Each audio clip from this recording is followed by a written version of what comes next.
Hello everyone! Welcome to another stream of Apollo Justice Ace Attorney. Last time we finished Case 3, and we're starting Case 4. And Case 4, as usual, is turning out to be a weird one. The Drew Misham guy apparently knows us. He drew pictures of every single court case we worked on, and he's dead, and his daughter is up in the chopping block, and just weird things are going on right now, that's for sure. We're gonna learn a lot this stream, I guarantee it. It's gonna be fun. Let's lower my volume, and let's begin. Who's ready?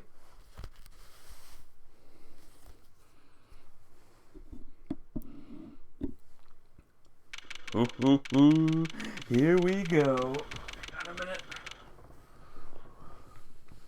Okay, I think we're good. Let's go.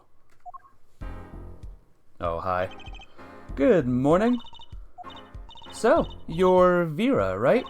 I'm Chusy. Chusy Wright. That's right with a W. But not right, right? We're on your side. You can tell us anything. Please. Good morning. She speaks. Not bad, not bad. But I think you'd do better with a little smile, you know? You're so pretty. You need to sell yourself, you know? Chusy, let's take it easy for starters.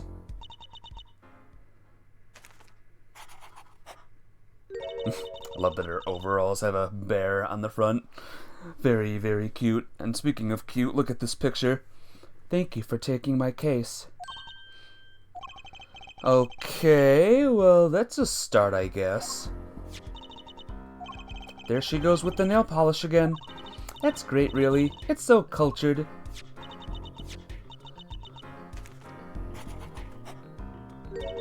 Want to try? Ooh, really? Girls. The victim, Drew Misham, was a forger, and a stolen painting was found in his studio. A life of crime, really, and maybe one that led to his death. Nah, that's crazy. Crazy talk. It's October, by the way. Almost Halloween.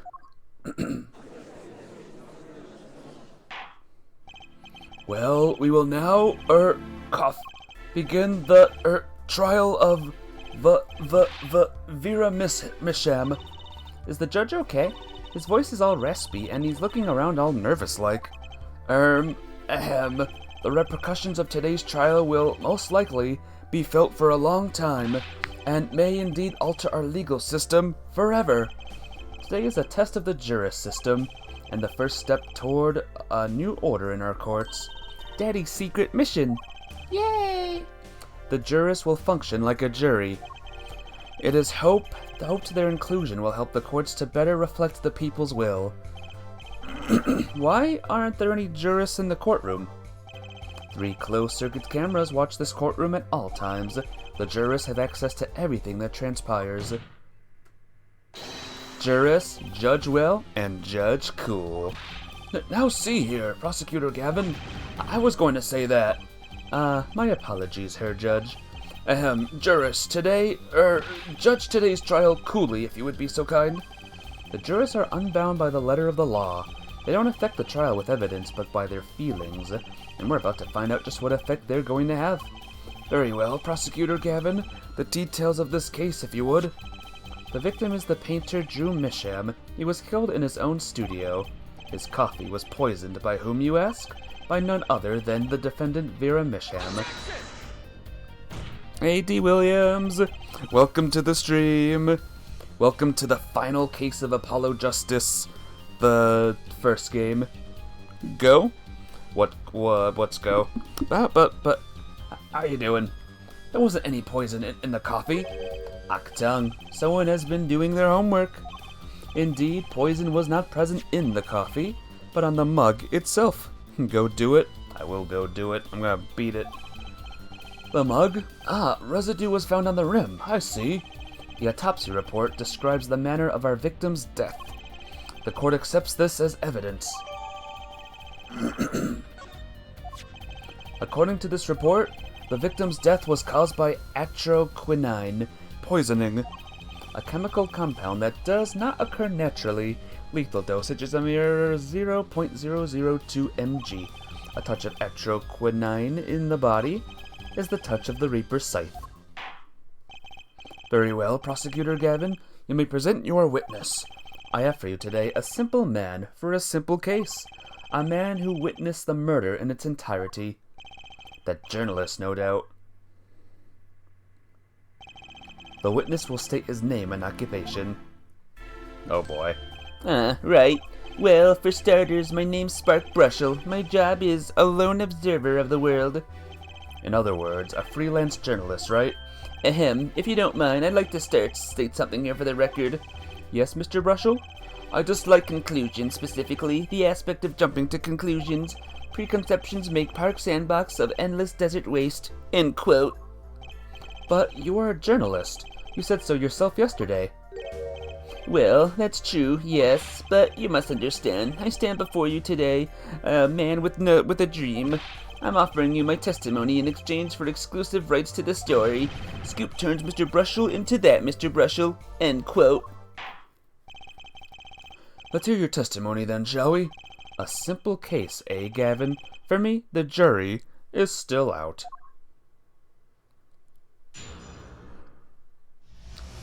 Here we go.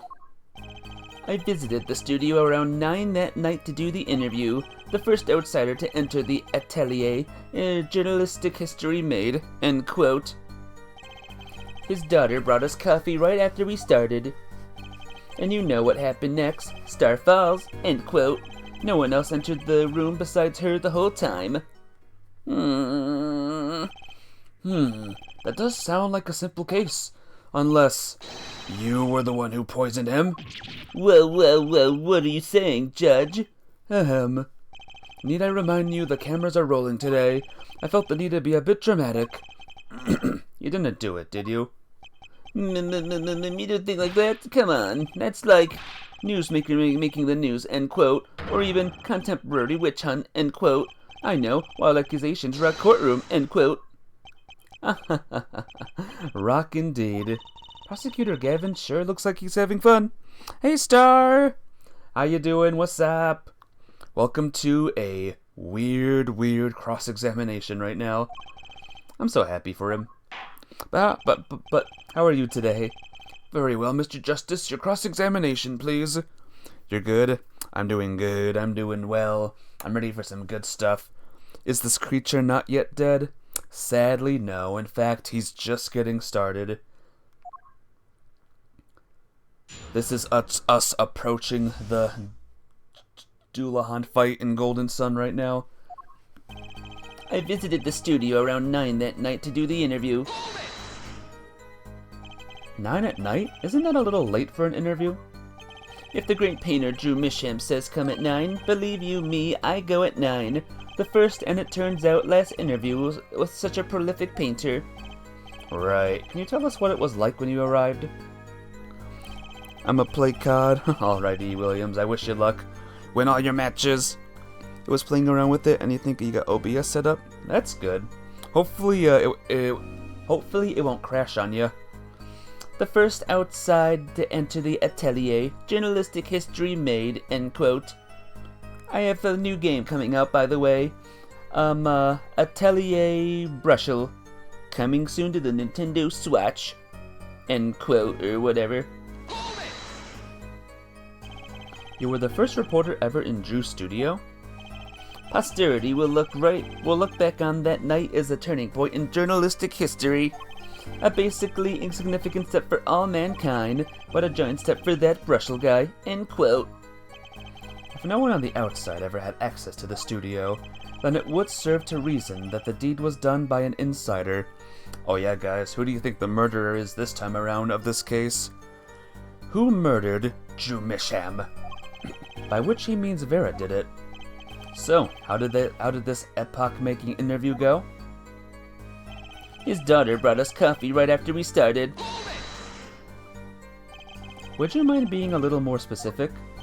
Ooh-wee, let me tell you, I enjoy a cuppa. In fact, it all began when I was in the 3rd grade. No, wait, 4th grade. That's not what I meant. I believe I know what her forehead is driving at. This coffee the victim was served. Did anyone other than the defendant touch it? Right, that's what I was going to say, really. Well, now, if you've got a question to ask, you'd best straight up ask it. That's what I tell all the new recruits, several times if necessary. Write for a grade schooler. That's my motto.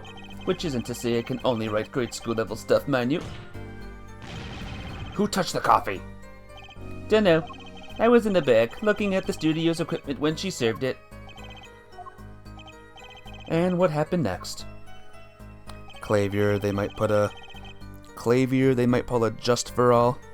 You think it's Clavier D. Williams? We'll see. And you know what happens next? Star falls, end quote.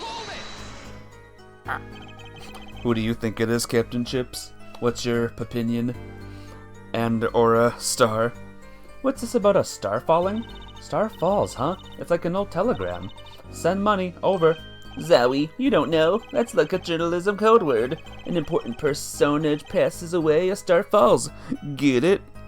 As usual, you don't think we've met them yet? We'll see.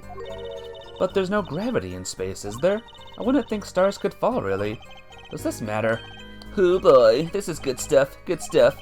How about star breaks? Nah, lacks punch. I know. Star dies. Nah, lacks imagination.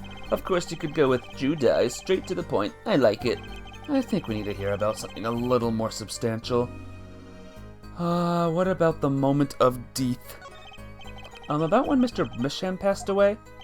Oh boy, what a scene that was. He puts his coffee mug down with a crash, right? Yes, and then?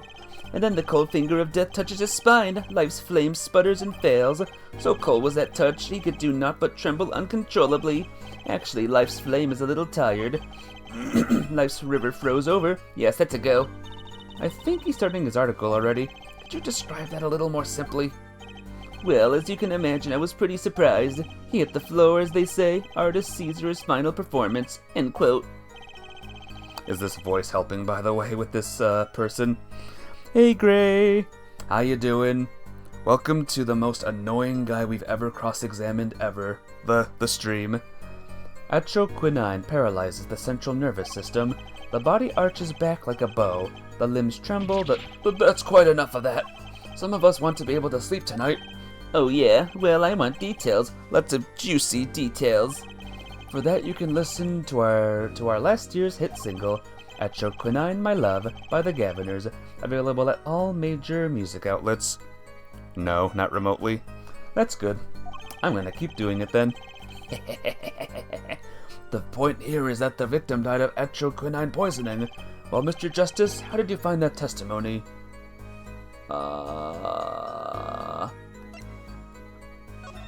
No.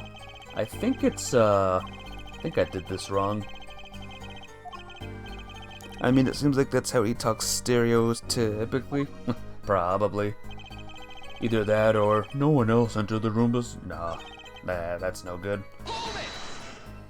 No one else entered the room. Let's try third option. Hey, Mafia babe. Welcome to this game. Welcome to the final case of Apollo Justice, the first game. You say Mr. Misham had the coffee too, but did you actually see him drink the coffee? Course. He who sees it wins, but he who says it wins bigger. End quote.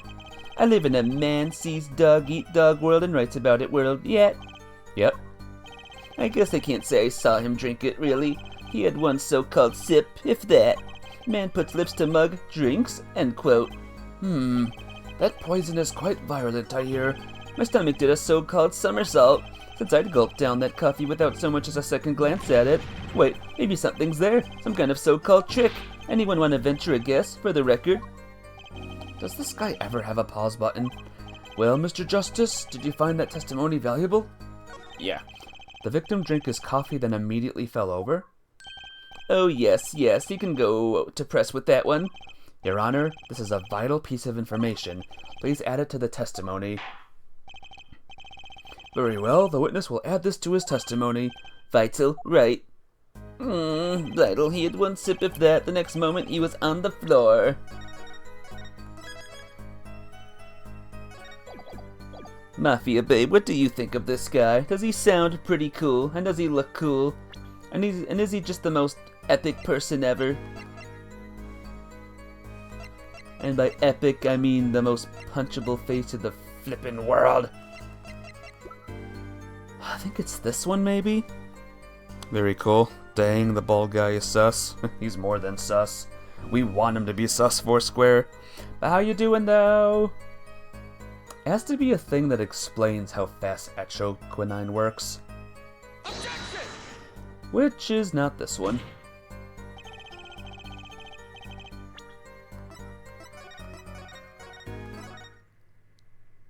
Weird collection of utensils, I know. This guy's crazy with his utensils.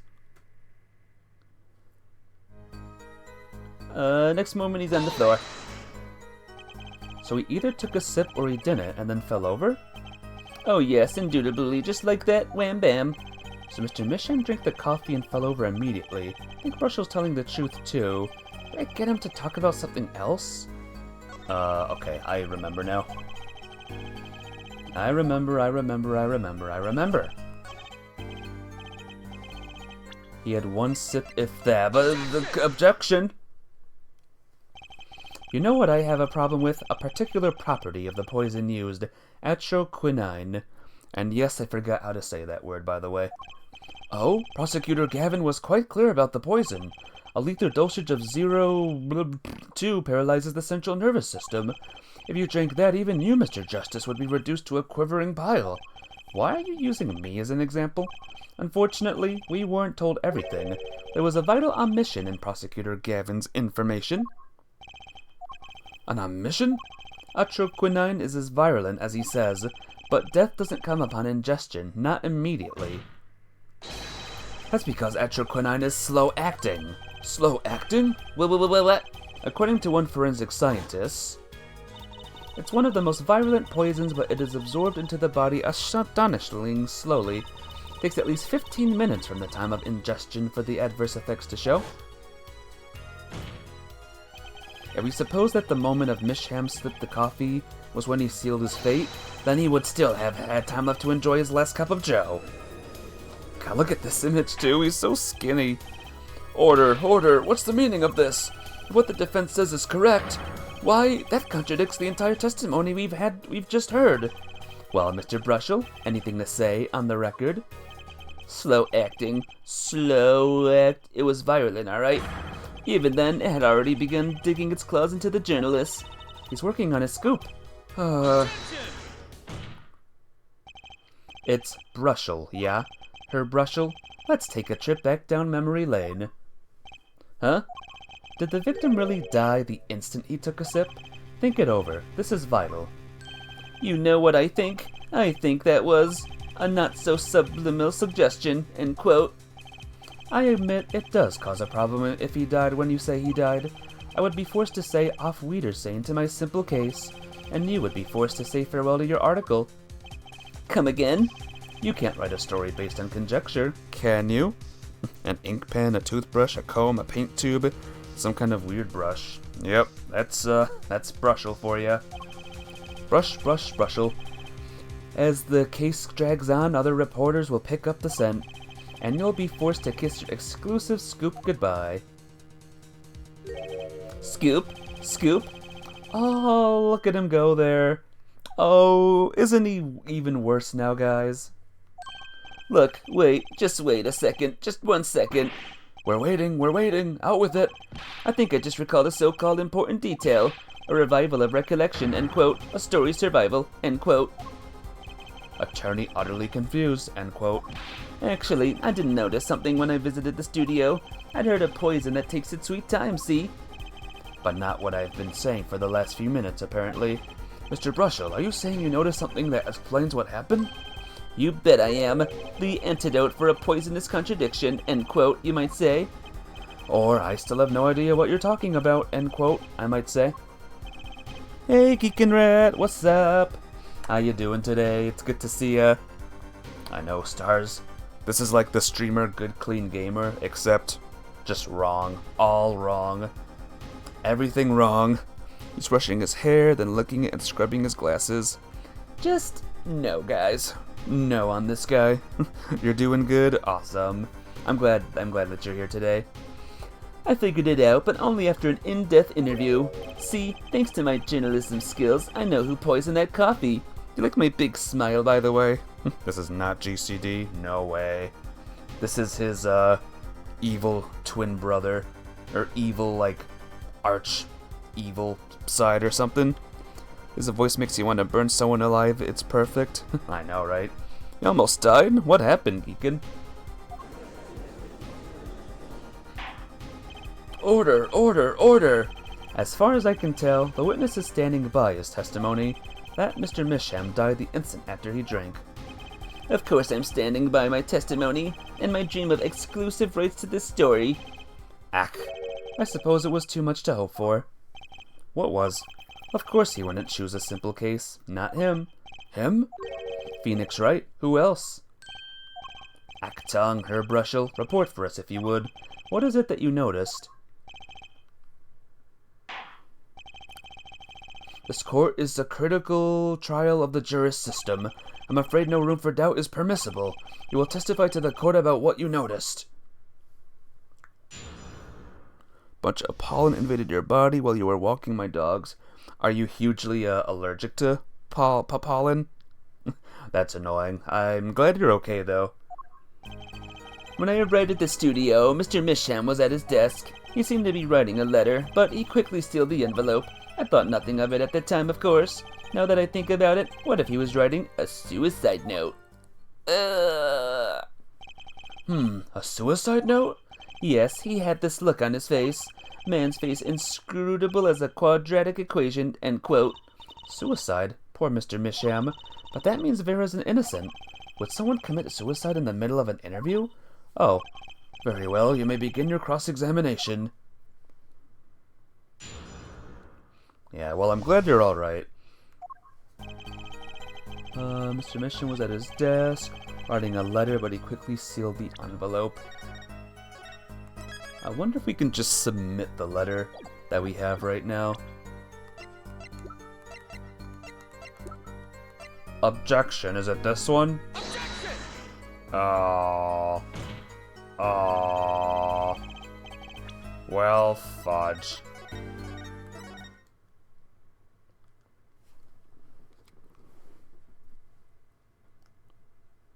Don't worry, guys. We'll try and get through this as fast as we can. So we put the letter away when he saw you? Early reporter gets worm, end quote. That's my secret. I'm not sure I follow.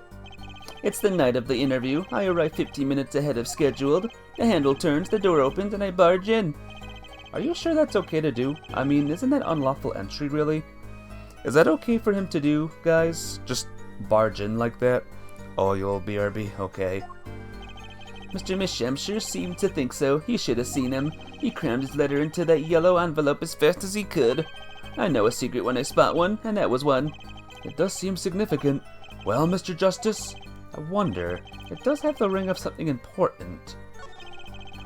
The testimony finds his, the defense finds his testimony vital, Your Honor. Very well, please edit your testimony then. Hey, why not? My account comes free of charge. It was a yellow envelope. I heard it was left at the crime scene. That's almost a little too easy, guys. A yellow envelope. Does this look yellow to you? Objection! As it so happens, there was a single letter in a desk drawer at the scene. In a red envelope. What? Prosecutor Gavin. Yes. Was a yellow envelope found at the scene of the crime? Unfortunately, no. But her forehead, it's easy to mistake the color of an envelope. You mentioned that in GCG's chat that you found his evil twin. Oh no, I wonder what he said. But it's not this envelope. You see, it was postmarked already. 7 years ago. Well, Mr. Brushel? I can't explain that. Drew, right? He wanted to get that letter in an envelope pronto. Get it out of sight of my beady eyes, right? So he grabbed the nearest envelope and crammed away. And what about the whole red and yellow envelope contradiction, chump? Well, Mr. Justice, have you anything to say on the witness's claim? That night, the victim put a letter he had been writing in a red envelope. It's possible. It's impossible. He hasn't seen it yet? Ah, gotcha. I don't remember. It's impossible because it was sealed and then resealed and then sealed again? That's impossible. Ah, I like your expression. So full of confidence. It's simple, really. As it just so happens, the defense team investigated the contents of this envelope with, the assistance of a forensic scientist. What? Note that this letter is addressed to Drew Misham. Oh? Why would he address a letter to himself? Let alone send a suicide note to himself! I've been scooped! Can we pin something on this guy to have him arrested? Guys, anything whatsoever? Order, order, order! Mr. Brushel, can you explain this to the court? Oh my, how could I have forgotten? I suppose this happens to the best of us. Reporter gets old, forgets lots, end quote. I'm still waiting for an explanation, Mr. Brussel. Well, that's the thing, see? After he put his letter in that envelope, Mr. Misham sat there searching his desk drawer for something. His desk drawer? Yes, a stamp, a so-called postage stamp, end quote. A stamp? Whatever for? Well, to mail his letter. What else? And then, why yes, I think I saw him put it in his letterbox. Sending a suicide note to yourself is kinda common. Oh, really? That's something. Yes, it was a yellow envelope, and he put it in that box. Well, apparently this yellow letter has nothing to do with the case. Oh, how I wish it did. Just think if it were a suicide note, what a story. Star writes suicide note in front of reporter, falls, end quote. Ahem, as I was saying, that has nothing to do with this case. That said, yes, Your Honor, it makes me wonder about the contents of that red envelope.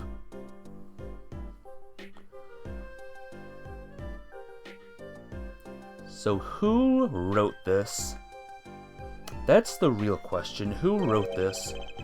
100,000 is quite a good deal of money. So this was from 7 years ago, yeah? So, am I finished here? Am I finished here? I was thinking of, going home to start writing.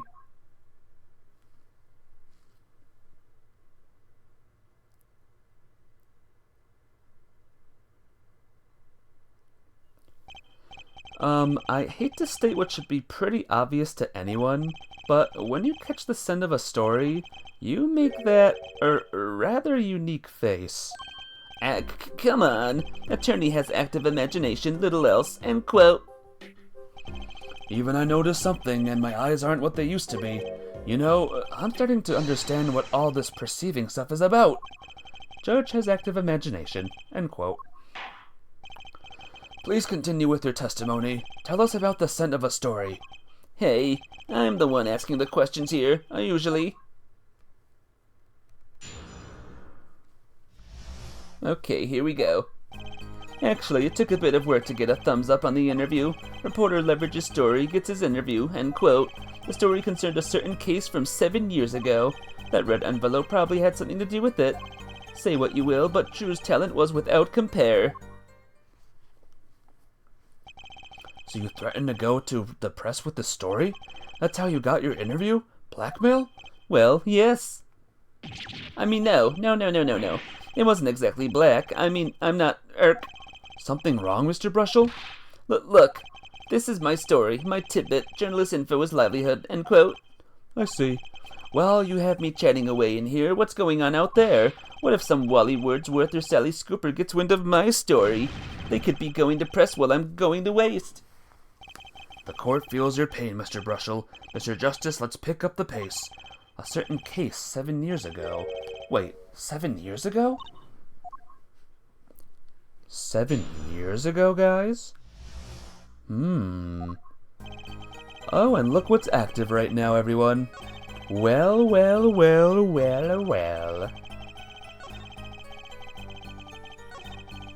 Oh, Do you guys want to hate this guy even more than you already do? It might be impossible, but let's begin. I think it's right here. There it is. That's nice, huh? Isn't that cool? Isn't that awesome? He's sweating like a pig. Gotcha!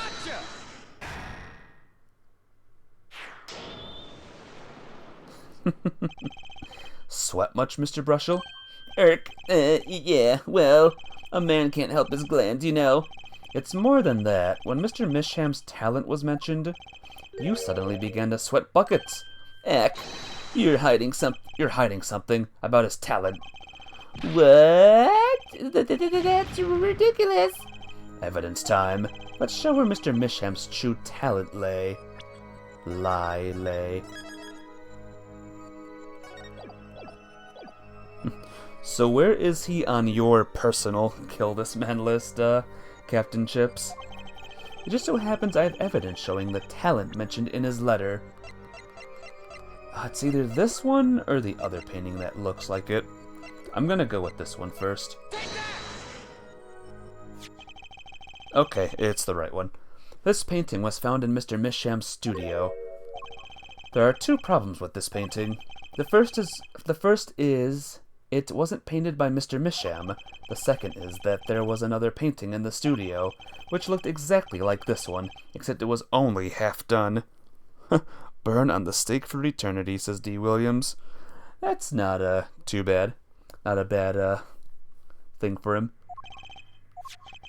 Then we have the letter discussing a payment of $100,000, which suggests a certain business operation. The business of making forgeries! Ugh.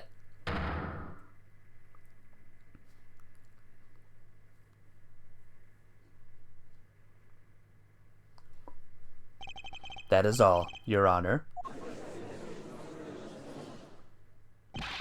Everyone, please, everyone, can we keep this private, please? This is my story, my scoop. Forgery? That's a serious crime. Drew Misham is known as an artist these days, but there were rumors he dabbled in other kinds of art until a few years back. Another art meaning forgery? Drew Misham was talented, alright. Talented at making precise, detailed fakes. A fact that certain criminal elements were quick to discover. Criminal elements? What? You can't seriously be talking about... Exactly. I'm talking about forging evidence. The rumor started circulating 7 years ago.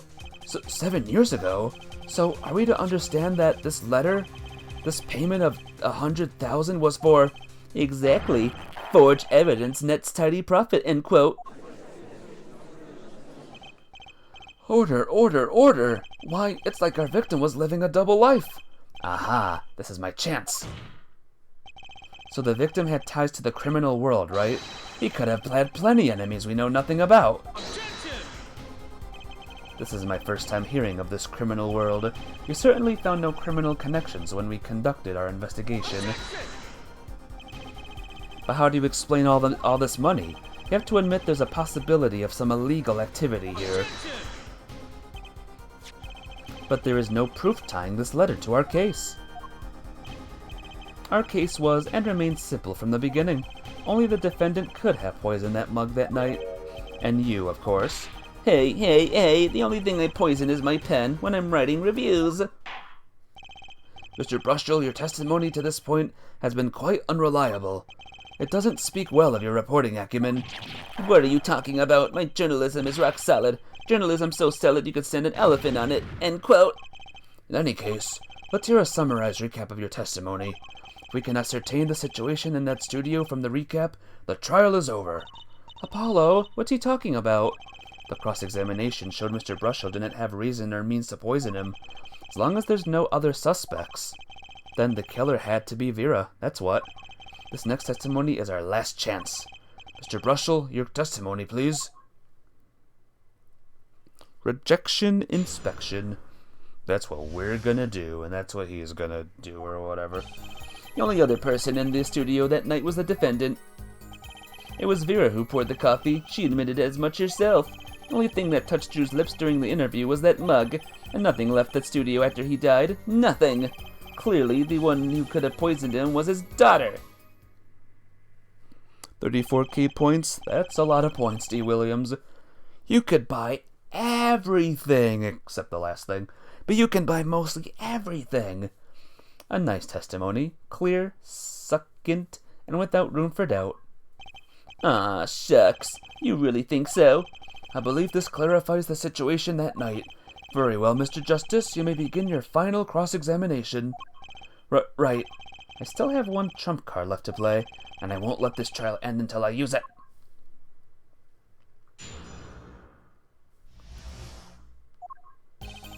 The only other person in the studio that night was the defendant. It was Vera who poured the coffee. She admitted as much herself. The other thing that touched Drew's lips during the interview was that mug. I don't know, though. You can afford all except the last. Nice. I might know what it is. I don't know if it's the right thing, though. Objection! Nope. Your Honor, that statement contradicts this evidence. Ah! Hey, Kamek, what's up? Oh, Mr. Brushel is my favorite character ever. Yeah, shockingly no. Shockingly no. Nothing left the studio after he died. Nothing. It could be this. Objection! God damn it. Your Honor, what do you think about the witness's statement? The painting, he put the painting in his mouth? Oh, maybe. Could you get paint poison? Is paint poisonous? Nothing left the studio after he died. Nothing. Hold it! Not one thing? You're sure? Yep, sure as sure can be. Well, with one exception. One exception? What? Journalist Spark Brushel does interview, leave studio. End quote.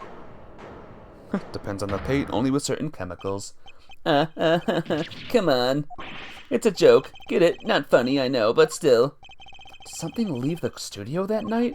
Why does that sound familiar? Where have I heard something like that before? Now that we've proven our witness is a comedian of sorts, I'd like to turn our defense attorney before returning to the testimony. Do you have any idea what, if anything, might have left the studio that night? Just one thing.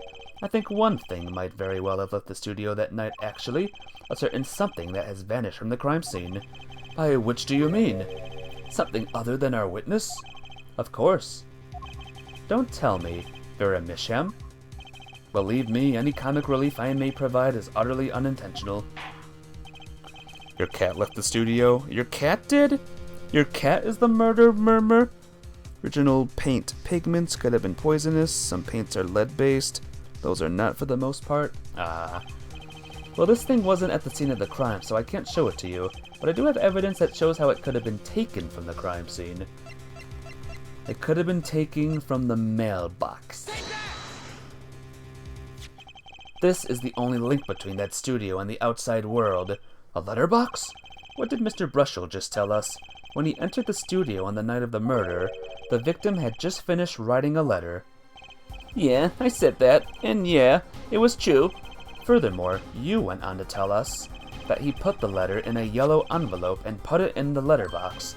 But that very same letterbox was empty. In other words, that night, the yellow envelope disappeared. Ah, yes, intriguing. So an envelope has disappeared from the scene of the crime.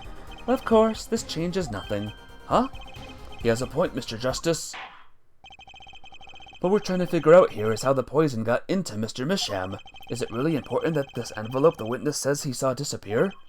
Well, if it did disappear, then something did leave the studio that night. That seems very important to me. Very well then, the witness will add this to his testimony. You got it.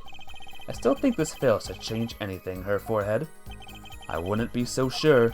A letter disappeared from the crime scene that night. This is exactly the opening I've been looking for. A letter was put in the post from the studio, but I hardly think that matters.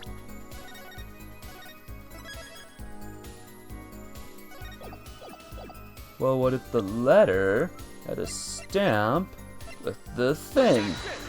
No. Gosh darn it.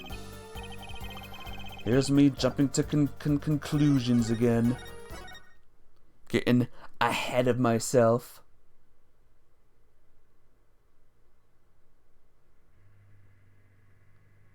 Load faster. Letter was put in the post from the studio, but it hardly matters. Okay, time to go to the guide. I do not remember at this point. I really don't, guys.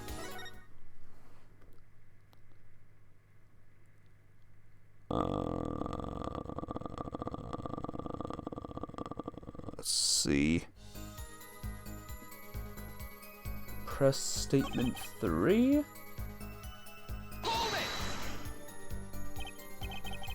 You're sure about that? Well, to be really precise, I was busy gobbling mint candies the whole time. Oh, and he gobbles mint candies. How else can we make this guy annoying? One of those candies might have been poisoned. Yet, at the time of the autopsy, no fresh fragrance of mint filled the room, and no mint residue was found. It was a long shot anyway. Don't tell me you're still trying to prove this. You think the victim ate, drank, or otherwise ingested something other than coffee? Well, Mr. Justice, if you have some proof, the possibility is there. I can feel it, just maybe not prove it yet. The possibility isn't going to cut it, not now. Mr. Misham ingested that poison via a route other than coffee. Okay. Proof is possible. Here goes nothing. You like mint candies? Sorry, D. Williams. I actually don't like mint whatsoever. So sorry to all the mint lovers out there. You do understand what we need, yeah? Proof, her forehead, not possibilities. Of course, and Prosecutor Gavin, I hope you understand. I'm ready to give you that proof. What did you say? I have proof of the disappearing envelope. I saw him write a letter, I did. Which was picked up by the mailman, I assume. Of course, which means that envelope had a stamp on it. A stamp? As we all know, stamps come with dried glue on the back. In order to use the glue, you have to wet it by licking the stamp. Clavier is amusing. Yeah, Clavier's cool. He's a rock and roll bro. Feh, no one worth talking to actually licks stamps in this day and age. Even if you wanted to talk to him, you couldn't. He's dead after all. Okay, so we licked the stamp. But wait, how does that explain the atroquinine on the rim of the coffee mug? If he licked the back of a poisoned stamp, the poison would get on his tongue, yes? What would then happen if he put the coffee mug to his mouth, Those traces on the mug weren't the killer's doing. It was the other way around. What? The coffee mug didn't poison Mr. Misham. Mr. Misham poisoned the coffee mug himself. Order. But that doesn't, does it? Recall, if you would, atroquinine is a slow-acting poison, yes? The poison entered his body when he put the stamp on that envelope, but his time wasn't up until the very moment he touched his lips to that cup of joe.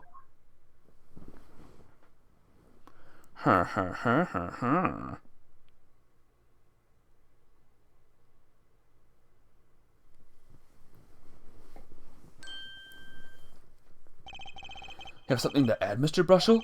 Uh-oh, his nose is picking up another scent. As I believe I mentioned earlier. Well, that's the thing, see? After he put his letter in that envelope, Mr. Misham sat there searching his desk drawer for something. Yes, a stamp, a so-called postage stamp, end quote. But you know, I don't seem to remember him ever finding one. Maybe he'd just run out? Incidentally, we searched the desk drawer at the scene of the crime. There were no stamps, not a single one. That does pose a problem. How will you prove that the stamp was coated with poison?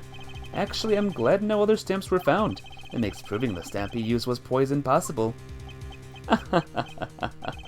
Good show. You can't even prove there was a stamp at the scene in the first place. Well, let's hear what the defense has to say. Anyways. Where's your evidence that proves the stamp? Existence of the poison stamp.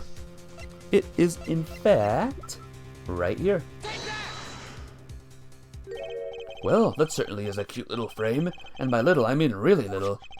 It was on the victim's desk, Your Honor. Quite empty, as you can see for yourself. I noticed that too during my inspection. So what? Apparently if you weren't as observant as you should have been. You see, when you saw this frame, it went missing. It was missing something quite important. Missing something? Yes, a pale bluish stain on the inside of the frame. At your quinine residence. What? Why wasn't I told about this? The frame is only 2 inches square. The face of the frame is even smaller, maybe an inch wide at most. You aren't saying... Oh, but I am. Tell me, what fits in such a small frame? A commemorative stamp, perhaps? Order, order, order! The poison stamp was in this frame? Impossible. Prosecutor Gavin? Why would he put something like that on his desk? Don't tell me he had it in there so he could commit suicide if the mood struck.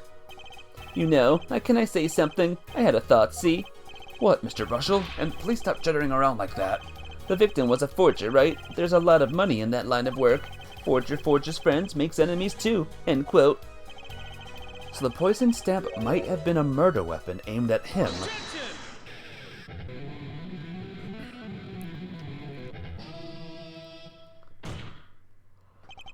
Oh, Rich, that's rich.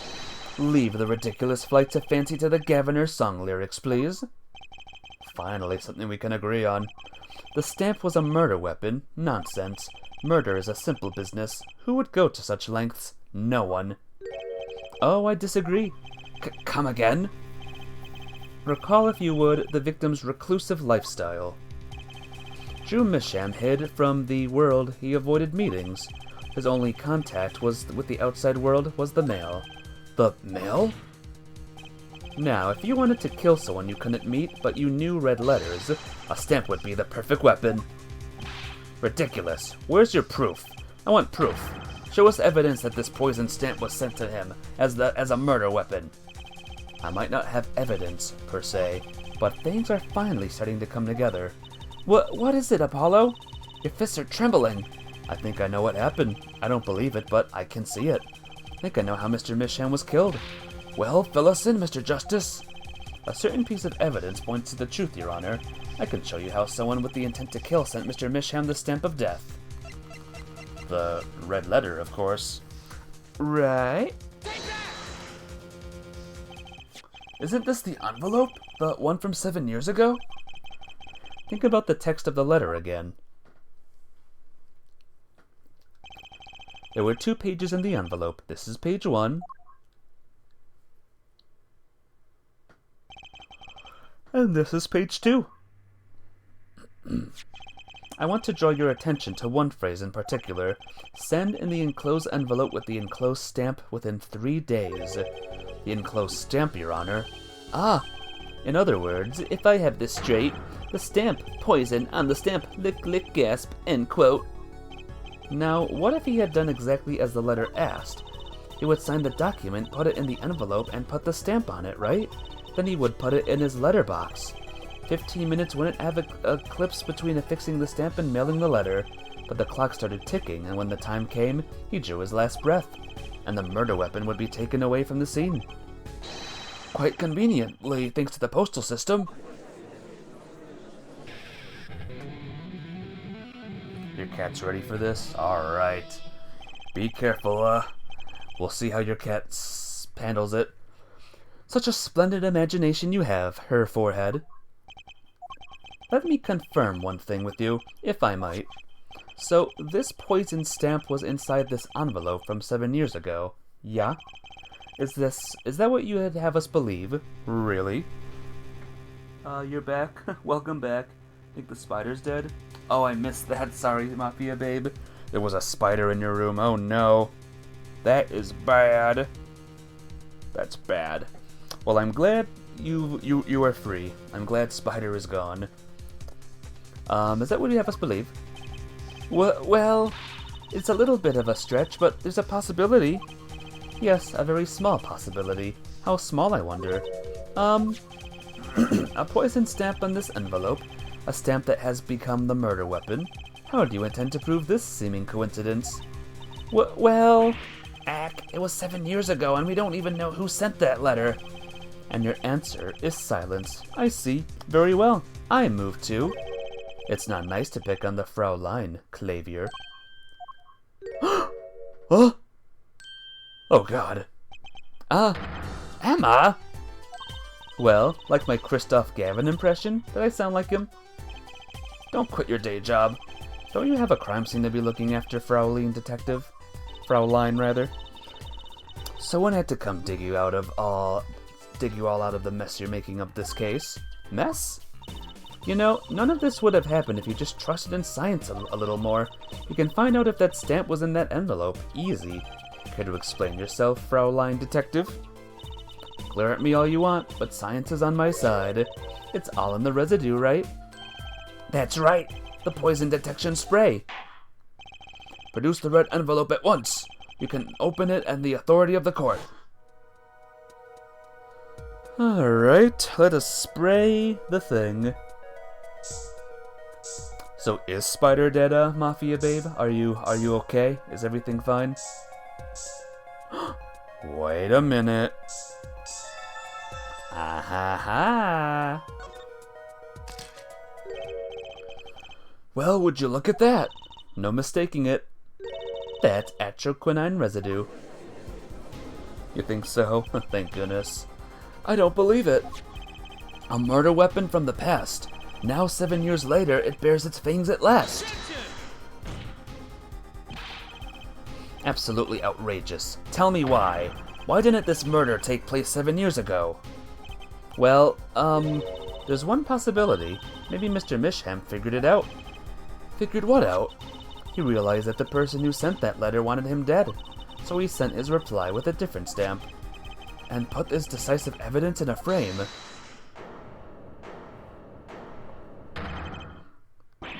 Ack, you're still here? Can I make a statement here, on the record? It was in your window? Oh, a window spider. How big was it, Mafia babe? I, Spark Razor Tooth Brushel, claim the scoop is mine. Drew Misham killed in cold blood. By sender of 7-year-old letter, end quote. No, maybe something more succulent. Star falls after 7-year delay, end quote. It was a small one. Make sure you put it away with a tissue. And make sure to put this guy away in a tissue too. Razor Tooth, yep. Razor Tooth Brushel. Order, order, order! I see no room for further argument here, though I admit this is all coming as quite a shock. To think that the murder weapon reached his mouth after 7 years. Stamp is ticket straight to afterlife, end quote. Uh-oh, I think the witness is a bad influence on our judge. I see no need for further debate on this matter. The sender of that letter 7 years ago could hardly have been our defendant. Apollo? I think we just won. Very well, this court finds the defendant. Of course. Is this the bright future of our legal system? Prosecutor Gavin? A ticket to the afterlife from 7 years ago? Tickets for Gaviner's shows are invalid after 2 weeks. But it doesn't make any sense any other way. It boggles my mind that so many people haven't noticed this. There's a fatal contradiction in her forehead's claim. A contradiction? A poison stamp was placed in this envelope 7 years ago. Mr. Brushel is just a tree from Team Trees? I don't know what that is, but yeah, I guess he is, huh? Whereupon it was framed until now. If that's the case, then why would Drew Misham have done what he did? Emma explained that. He must have realized it was poisoned. Therein lies the rub. 7 years ago, the forger Drew Misham sensed a trap and put the stamp in a frame. I do not debate this, but this begs the question. Why 7 years later did he use that stamp on the night of the murder? Surely you don't mean to suggest that Mr. Misham simply forgot? You put the murder weapon in frame on his desk for 7 years and forgot? You expect us to believe he's spraying the trap on himself? Wag! Is it possible to forget, guys? Something like that? Maybe? Well, I admit this is all quite shocking myself. It does seem highly unlikely that he would fall afoul of a trap that had been sitting on his desk for 7 years. Apollo! I don't think we're winning anymore. I'm glad to see we're back in the real world now. Maybe he could forget. Welcome back to reality. We've been waiting for you. Okay, then how do you explain the poison stamp that was in this envelope? The poison stamp? Where exactly is this poison stamp again? Have you brought it to court for us? I see no proof of that such a thing ever existed. What about the atroquinine residue, huh? Oh, I agree, that does seem to be atroquinine residue, but her forehead, it's certainly no stamp. Yeah, but even if your precious poison stamp did exist, Drew Misham never would have used it. That is all. You realize how ripped Clavier is? He's ripped. I guess he has to be to play the guitar, huh? I believe we've come to a conclusion. Again. Apollo, we were wrong the whole time? I can't believe it. The poison traces match up. It can't be coincidence. I'd like to bring some closure to this issue sometime this year. Mr. Justice? Yes, Your Honor? Let's review the facts and see where we stand. 7 years ago, Drew Misham received a red envelope. There were traces of the poison atroquinine on that document inside that envelope. A similar trace was also found at this crime scene. On this tiny picture frame, the defense has indicated the possibility of a yellow envelope. An envelope that has left the scene of the crime with the poison stamp on it.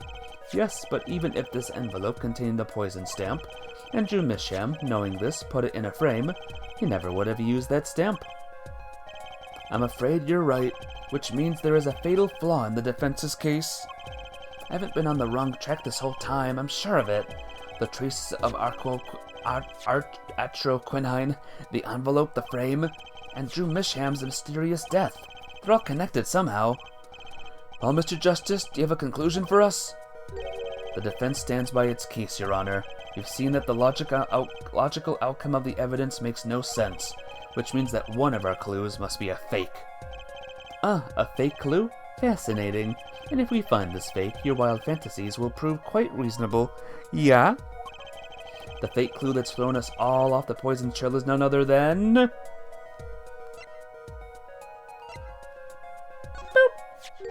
Boop. The victim was a fake clue? I'm afraid I don't understand. I'll explain. We have an envelope, a frame, and a mug linked by poison. That all makes sense. What doesn't make sense is the victim himself. Congratulations, you've completely lost me. So the fake evidence is none other than the master of fake himself, the forger. It makes a good story, I'll give you that. The fake clue, fakes, forgeries. Ah, I know that face. That's the I just had an idea face. I don't know if I'm right, but I'm going with it anyway. What if our forger is the fake? Come again? 7 years ago, our forgers sniffs a trap and stepped aside. 7 years passed. Now the forger stumbles into that very same trap and dies. Why? That's what I want to know. Because the forger who was killed was a fake. Here we are again. The victim was a fake. One forger smelled the trap. One forger fell into the trap. That's 2 forgers, and one of them was a fake. Order, order, order! So you are telling us that Drew Misham, the victim, was a fake? Well, if he was the fake, who was the real forger? You'd better not be claiming there was some kind of switcheroo. I'm afraid you're going to have to back up your story. Mr. Justice, show us just who the real Drew Misham was. If Drew Misham wasn't the real forger, there's only one other person it could have been. Understood, Your Honor. Forger Drew Misham was himself a forgery. The real forger was...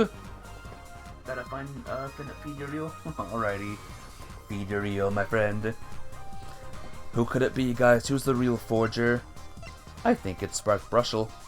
I'm gonna be the same age as him in 3 years. Ah, it's Vera. There can only be one explanation, really. The real identity of the forger known as Drew Misham is none other than his only daughter, Vera Misham. Phoenix writes the forger. I should have known. Order, order, order! Mr. Justice, this is going out on a limb even for you. I kinda agree. I mean, Vera, a forger? Let's consider it before you write it off entirely. If you look at the paintings in the studio, one fact becomes quite clear. Forgery had been taking place in that studio for quite some time. The forger wasn't caught in that trap 7 years ago. This can only mean that the one who was caught in the trap wasn't the forger. 3 years till pain ensues. An ulti stream. Yep, I'm gonna begin each stream with, hello everyone, welcome to the stream. I'm Ultima and I'm gonna be playing, the games. End quote. Well, actually, that does make a certain kind of sense. One more thing. Only 2 sets of fingerprints were found in the forger studio. Drew Misham's and Vera Misham's. If we know that Drew Misham wasn't the forger, that leaves us with only one possibility by process of elimination. The forger was Vera Misham. Well,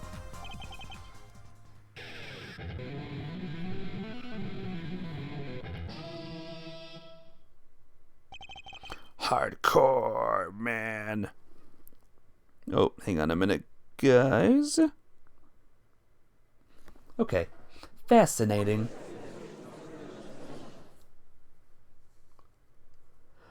Oh, hey Vera. Vera Misham? You've been paying attention to the trial so far? Let's just ask her and be done with it, shall we? Who are you? Who is the forger, Drew Misham?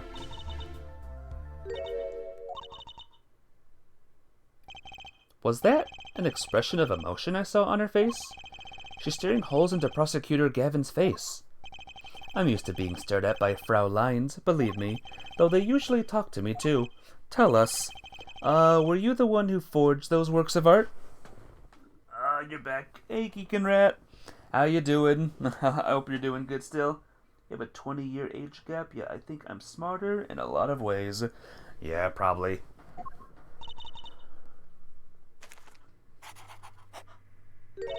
Yes.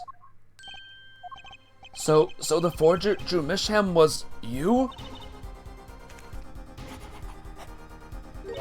Yes, it was me. What? What? To be fair, you talked to Clavier. You would talk to him too. I would too. Almost every day but adulting. Yep. The court was in an uproar and it wasn't coming down. It had to break for a 10-minute recess. Well guys, in this little break, I will discuss the Disney movie I saw last night. I have at last arrived in the year 2000 with my Disney movies. And what better way to start off the 2000s with music. With fantastic music. Fantasy music. Maybe even Fantasia music. Yeah, it was Fantasia 2000 I saw. Little fun fact, never saw this movie before until now. All I remembered was the whales that were flying. It was a weird movie, but it was pretty good. It had good musics. It had like butterflies, the whales like I mentioned. Was it good? It was pretty good if you like music. It was very strange though. It showed what was it? It showed the Sorcerer's Apprentice scene again, for some reason, in full. I was like, why are we watching it again in this movie? There was a Noah's Ark thing with Donald and Daisy. Fantasia 2000 was a phenomenal follow-up. Freaking Firebird Man. That entire last bit. That was with the that Firebird. Yeah, that Firebird. And the Grass Lady, right? Yeah, that was pretty good. That and the toy soldier bit was good too. Sorcerer's Apprentice was the most famous one from the first. They had to remaster it. Oh, the fairy lady. Yeah, the fairy lady. It didn't really look remastered though. I might need to play them both back to back and just to see if I can see the remastered bits. But yeah, it was good. It was a good time. It's too bad there's no more Fantasia movies out there. Only 2 of them. But yep, I'm in the year 2000 now with my collection, guys. Huzzah! Oh, we're playing a game. Let's continue on with the game, guys.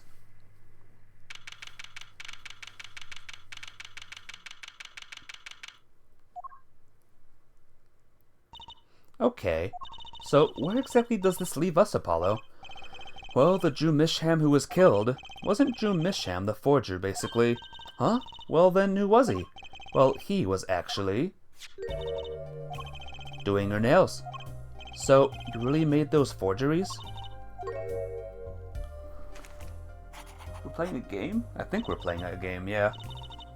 If the pattern holds, you might get another in 2050. Maybe. We'll have to see if we're all alive, well, to see it. Yes, for Father. I know it was wrong. Could you tell us how it happened? My father was a painter. I loved painting ever since I was a child. One day, Father saw it in me. He saw that I had the talent. The talent for making forgeries? How should I say it? It was not only paintings I made. Given the materials, I could make anything. Anything? Father was so proud, and I so happy. But in the end, I was making those forgeries. I've never had a good constitution, nor personality. I know very little of the world outside my door. Now, because of me, Father is... Do you know about this red envelope? I remember that envelope. It was some time ago. So you were already, creating your works back then? I started when I was only 12 years old. So the one who figured out the stamp was poison, that was... Mr. Justice, it's time to the courtroom, Blaze. Right. Out of time. Wait, Vera, just one more thing, please? Those 3 paintings in the studio. I painted those as part of my work. Right. See, we checked them out and we saw what was underneath. We saw the rough sketches underneath the 3 finished paintings. I see. Mr. Justice? Yes? Father, he knew of you. Of both of you. Your late father? He was watching, gathering information. All about the Wright & Co. law offices. But lately we're not doing just law. Yes, you do tricks, gags to amuse, and play piano. Well, they're not really gags. Yet when Father heard you had resumed the legal business, how pleased he was. Who was Mr. Misham? How am I supposed to know? What if he was Daddy's daddy? Judging from the relative ages involved, I'd say it's highly unlikely. Things are already confusing enough with all these daddies running around. What do you think of this witness, guys? Not witness, this defendant, this weird girl. We know that the victim's daughter Vera was the forger. What does this mean for the case? Guess we're about to find out.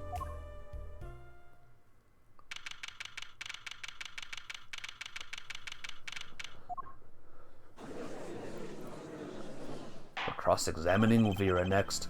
Court is now back in session. Vera seems pretty tense. She's practically chewing her fingernails clean off. Perhaps you could begin by telling us how it all worked. How did you set up this Drew Misham forger persona? There's that stare again. She's drilling more holes into his head. I know it's hard for you, but hey, he's a handsome guy. What's hard? Very well, miss, if you would. Did you really make those detestable forgeries? Perhaps you'd rather answer my question. Were you the one who painted that painting, the remarkably similar one? Ah, yes. I love her little drawings. I painted it, yes. Father praised me quite highly for it. So, she was the one who made the forgeries. Yet she did not wish to reveal the truth to their operation, so the victim was a stand-in, a decoy. To the world at large, she was the forger, not her. I've done a bad thing. I have, haven't I? Regardless, we need a little more information about, for instance, this. You have seen this before, yeah? Yes, it was in the desk drawer. Very well, you may proceed with your testimony. Tell us everything you know about this envelope. Witness testimony. I created things and Father sold them. This envelope came after my first work that was other than a painting. Father handled the deal, all of it. I received the stamp that was in that envelope. It was after that job that we moved to the current studio. There certainly was much of a great interest in your testimony. Not that the witness realizes it. Very well, please begin the cross-examination. Right, okay. Need more information about this forger, this Drew Misham.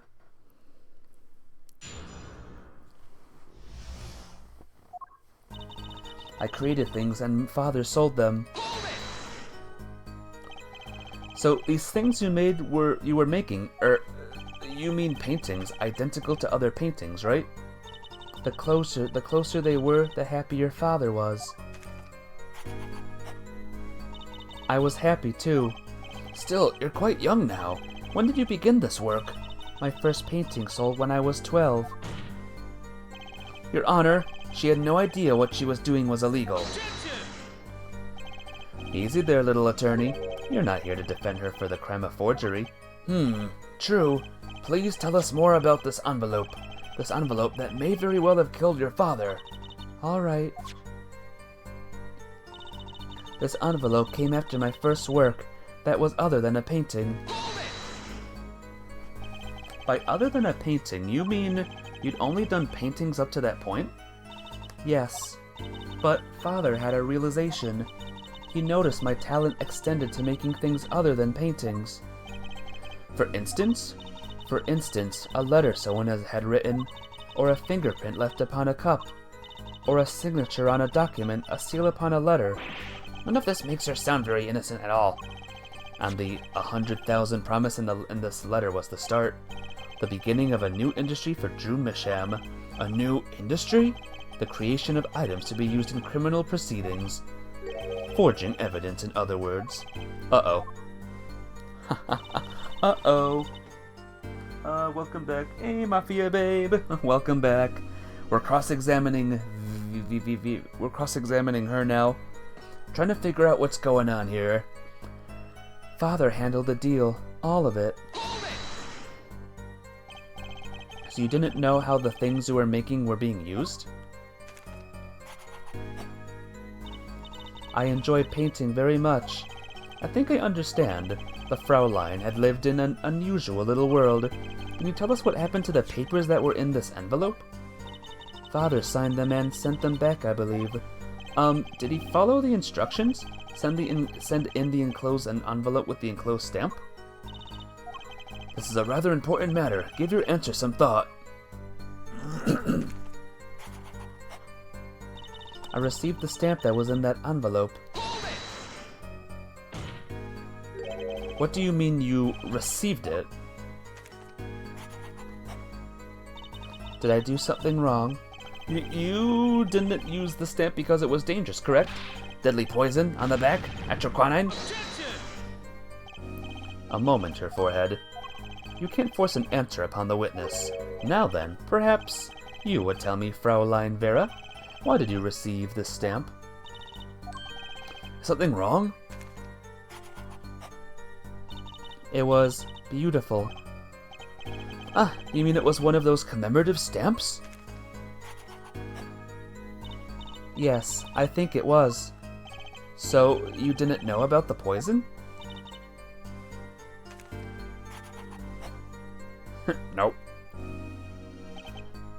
I guess not. So the trap failed by chance, by mistake, thanks to this commemorative stamp. Quite the close call. It was after that job that we moved to the current studio. You mean you moved to where the current Drew studio is? Yes, we saw very few people there. I began drawing picture books. This single job had tied them to the criminal underworld. I think Mr. Misham wished to reduce their visibility in the world at large. When we had to meet someone for some reason, Father posed as the creator of the work. So that was the real ascent of the artist Drew Misham. He did the work and he supplied the face. So you really didn't know anything, did you? You had no idea how much danger you were in?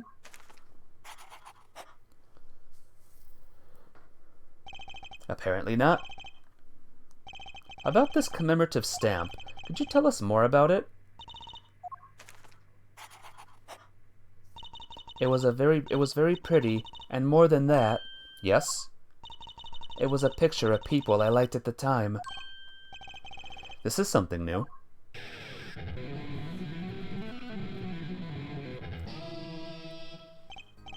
Apparently, we've got some cross-examining yet ahead of us. If you would be so kind as to continue your testimony, Fraulein.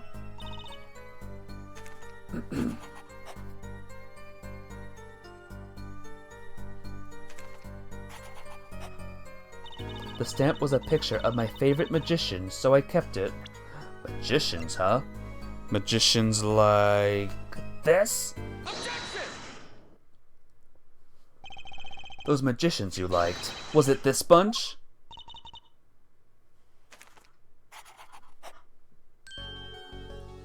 Apollo, they're not a bunch. I see. Still, I have to wonder. Why include a commemorative stamp like that in a business letter? Good question. Well, pretty stamps are always better, and you can't beat Troop Gramarye, rather. But a whole murder plan was a failure because of it. Ironic, don't you think? Prosecutor Gavin? Prosecutor Gavin? Gramarye? What's with Gavin? Might I ask just one question of this witness? In your testimony just now, you stated this was your first work that was other than a painting. Please tell me, what exactly did you make? Can I ask what? No. Answer the question. Now. Eek! Why is he freaking out? Prosecutor Gavin? You're unusually not the one whose volume concerns me. Yes, it is unbecoming of me. I apologize. But I must know. Please, Mr. Misham, tell me. It was a book. A single page in a book. A book? Please be more specific. It was a handwritten book. Like a diary.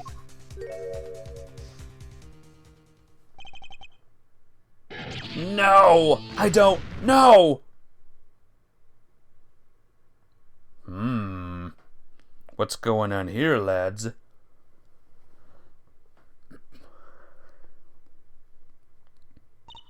What's wrong with Prosecutor Gavin? He looks like he just saw a ghost. Miss Misham, this book. Was there a picture of a silk hat on the back cover? Yes or no? How did you know? Prosecutor Gavin, the defendant is answering all of your questions. Stop badgering her. He's told you nothing, has he? Your soiled, sullied mentor? Nothing? Sullied who? Phoenix Wright. Who else? Daddy? He never told you about the trial 7 years ago? About how he came to lose his attorney's badge? It was a certain piece of evidence that decided his fate, you know? A certain diary. On the back, it bore the mark of a silk hat. What? Phoenix Wright, tossed out of the profession by false evidence. And the forger who made that evidence? Is this girl standing right in front of me? Vera, you must tell us. The evidence you made was used in a trial 7 years ago. Who asked Drew Misham you to forge that evidence? I know, crazy, right? For all our sakes, who was it?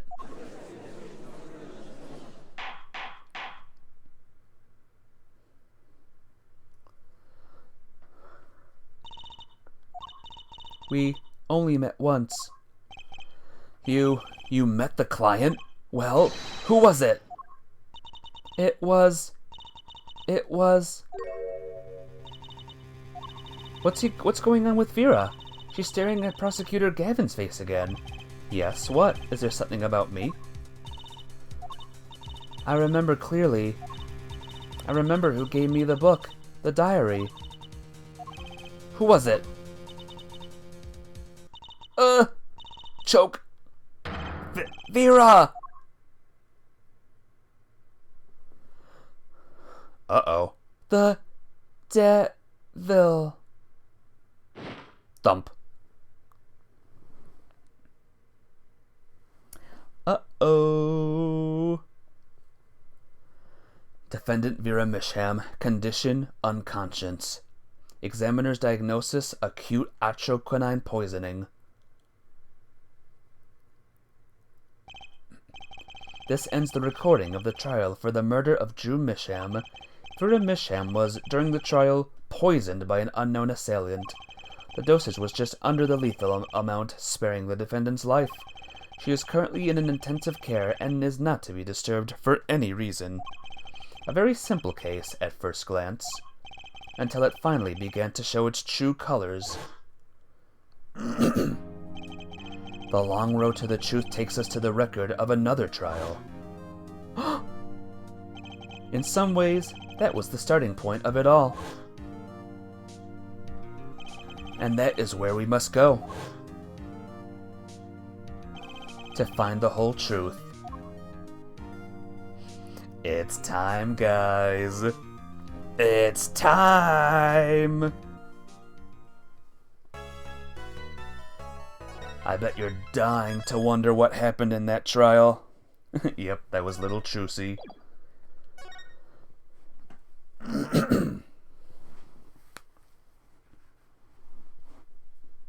Showdown time.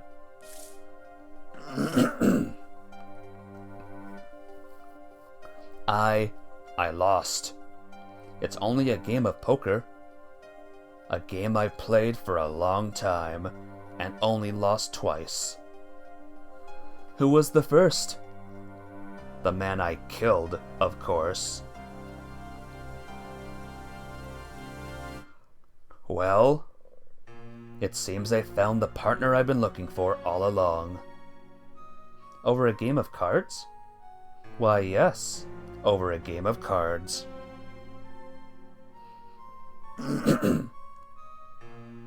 That was how we first met. 7 years ago. Everyone, welcome to the 7 years earlier Phoenix Wright's final trial.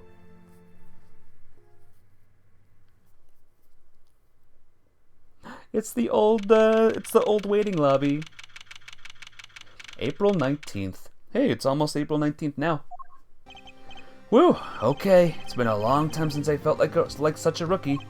Gotta try and relax. Ah, good morning, Mr. Enigmar. I'm sorry to have sprung this on you so suddenly. I received the files from your previous attorney only yesterday. Honestly, I'm not entirely sure I'm prepared. I understand I am asking the impossible of you. Yes, well, you haven't really told me what happened yet. All we did was play cards, and that was enough. Actually, it wasn't, trust me. Oh, hello. Ooh, morning, Daddy. Ah, I'm so glad you came. You okay, Daddy? They picking on you?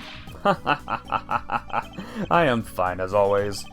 This old boy here is here to help me after all. That's young man to you. Good morning. That's a cute outfit you have on. Thanks, my first show's today after all. Oh, I'm sure it is. What the heck is she talking about? Oh, old boy. Huh? Me? Look what he started. Here. It seems fate clock will make me wait a little longer, at least only less than 10 swift minutes remain. To all those who have supported me in my life's work, I give thanks. Farewell. Magnific Grammary. What's this? I don't know, I just got it over there in the hall. They told me to give it to the old boy in the blue suit with the spiky hair. They said it was really important. What's this? A memo for you or some such? Not from the looks of it. What is this? Looks like a page from someone's diary. I'll give it a read later. Well, how do you feel about the trial today? Let's see what we have, by the way. Body found in the hospital room, shot in the head. Oh dear. That's a very shot in the head, dude. Cause of death, Magnifi Grammari, April 13th between 11 and 11:30. Loss of blood from bullet wound. Malignant tumor found in victim's liver. That's great. And then this paper, of course. We'll get through it, somehow. Incidentally, the prosecutor today is a new guy here. And the clown. It looked like the clown was shot, actually. The prosecutor today is a new guy. Ah, an easy win then, yes? They're calling him a true thoroughbred in the history of the prosecutor's office. Of course, there's only one of those every year. The switching of attorneys just before the trial. I know it is a difficult situation I put you in, but allow me to say one thing, Mr. Wright. Yes, they will not be able to pronounce me guilty today, so do your best, but do not worry. First time a defendant's ever given me a pep speech. I'll do what I can. Ha ha ha ha ha ha. I see you do not understand. You see, it will be impossible for them to declare a verdict. Impossible? Yes. Isn't that right, Trucy? Yep, you bet, Daddy. My first look at the case was only yesterday, and the information I was given was a tad bit lacking, to be honest. Still, I'll do what I can, for their sake. I believe the curtains will be lifting any time now.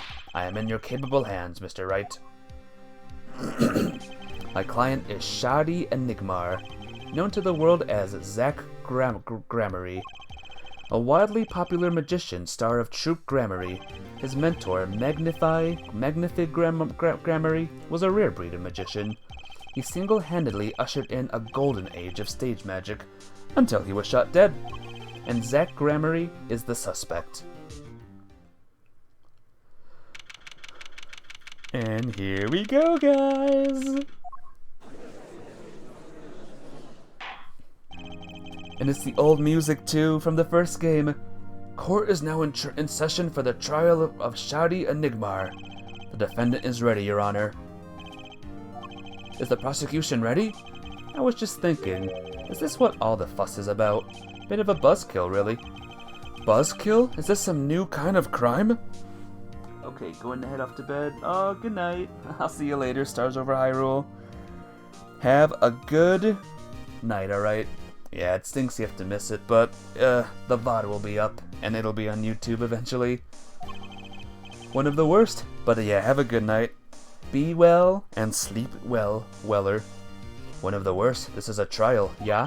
Where are the sweaty palms, the pounding hearts? A Gaviner's concert's got 10 more times the thrill this gig's got. Who were you again? Clavier Gavin. I came to get the party started, legally, yeah? Gavin? Defense attorney Christoph Gavin's... Figures my bro's more famous in this part of town. Clavier Gavin, lead singer for the mega hit band The Gaviners. You're out of your league, rock boy. I know what you're thinking. You're out of your league, rock boy. True, my debut single, 13 Years Hard Time of Love, went platinum overnight. But that's just a hobby to me compared to this, yeah? Hang on, give me 2 seconds, guys. Okay. Talkative, aren't you? I like your affected Euro rock accent, by the way. I'm just getting warmed up, her attorney Wright. Perhaps you would be so kind as to fill us in on the case. Actung, baby. Time to call on the opening act. What was his name again?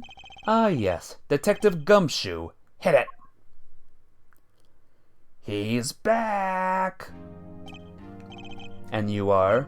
Hey, you were the one who called me up here, sir. Name's Dick Gumshoe. I'm a homicide detective down at the precinct. Detective Gumshoe. Long time no see. I know, it's Gumshoe. Hey, you. Huh? Me? Today's the day, pal. Today, I win and you lose. I got confidence in my testimony today, see? What? You normally lack confidence in your testimony? Her detective, this is my stage. Can the antics. Huh? All this hey-youing and such, and I could care less about your history together. Irk. Very well, Detective Gumshoe. If you would, please tell us about the case at hand.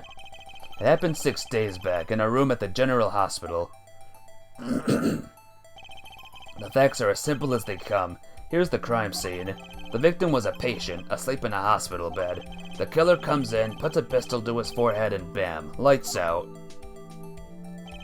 Them's the facts. Not so long ago, the victim Magnifique Gramuri was a famous man. He had the entire country under his magical spell, as it were. Ah, yes, the great magician. He retired years ago, though. Say the name Magnifique to one of my generation, and you'll be lucky to get a blank stare. Yes, though I'm sure the youngsters today know his disciples even better. I dare say Troop Grammarye has made quite a name for themselves. Anyhow, the retired Magnifique's been in the hospital for the last year. What was it? A mal-ignorant tutor or something. Doing something to his liver, I think? Yeah. A malignant tumor, perhaps? In other words, he had liver cancer. He had only 3 months left to live, in fact. Well, it sucks. Poor guy. The facts do seem simple enough, but something's not right. The victim was already climbing a 3-month stairway to heaven. Why not wait for him to knock on heaven's door? Why shoot him? I wouldn't have put it quite so lyrically, but it's true. Why make the effort to commit murder when the victim was about to die? Incidentally, the victim had a serious case of diabetes. Diabetes? In fact, he was about to shoot up with insulin. When he was shot with the pistol, the syringe was found at the crime scene. Chronic diabetes and cancer. As much as it pains me to say it, the victim was clearly at the end of his life.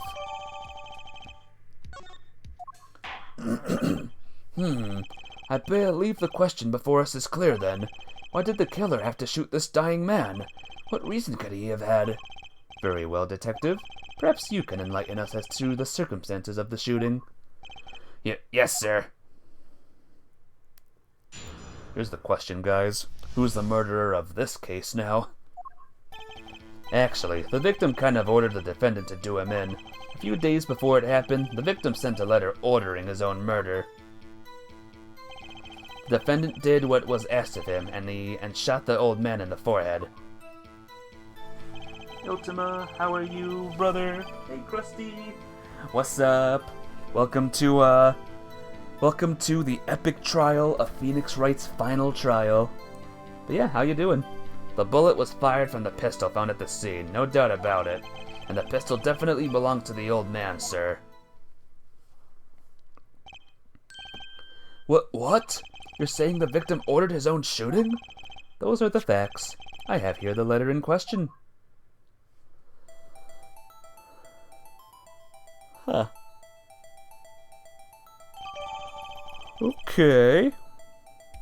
You're good yourself. Wasn't there a similar one before or after? Huh? What do you mean, similar one? I don't think so. This is the only final course case with Phoenix Wright. Very unusual indeed. Although, could such a thing as a letter really cause one to pull a trigger, I wonder? I believe the answer to that question can be found at the end of the letter. Ah, you cannot refuse, and we both know the reason why. Detective Gumshoe, can you explain this to the court? Unfortunately, even the defendant won't say a peep about that bit, sir. One thing bothers me about this. Why didn't he just say 11? Why have him come at 11:05 without some specific reason? The devil is in the details, her attorney. Well, was there some reason? As it turns out, there was. Every night for half an hour, starting at 11, the victim, Magnifique Grammarye, was given an IV. An IV? Or a 4? You thought there was one where the guy had shorter hair? Oh, this is Phoenix Wright. The other one was Apollo Justice. Maybe that's what you mean? I'm not sure. There it is in the picture off to the side of the bed. At 11, a doctor would come to set up the IV. 30 minutes later, he would come back for the empty bag. This happened every night without fail. So that was the only time they could meet without the chance of an utter and untimely interruption. During his IV. Yeah, that was Apollo. This is a past, a flashback, one would say. Apollo Justice wasn't the one very similar to this one? Yep. He's Phoenix Wright's, next person. Very well, shall we begin? Mr. Wright, your cross-examination, if you would. What's this reason he couldn't refuse, I wonder? Could have at least mentioned it to me.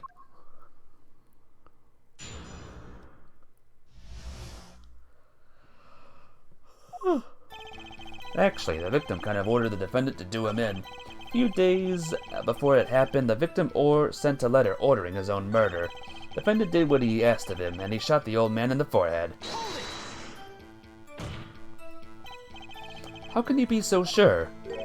Hey, you gotta learn to stop relying on people to do your thinking for you, pal. Learn to think for yourself. Get that noggin cranking.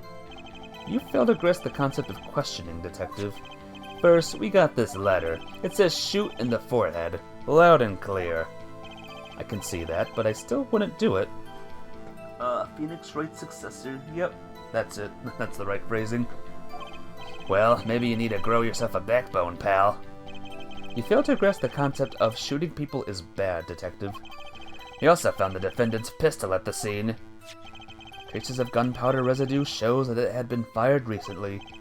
Well, Mr. Wright? As far as I can tell from looking at this photo, there seems to be no issue with this prosecution's claim. The photo. Maybe there's something in there I can use. So they're saying the defendant shot the victim in the forehead. I think there's a hole in the prosecution's argument. Clearly, Mr. Enigmar shot something else. Remember this one and Apollo was on Switch? Perhaps you're playing on Switch? Yep, I'm playing this game on the Nintendo Switch.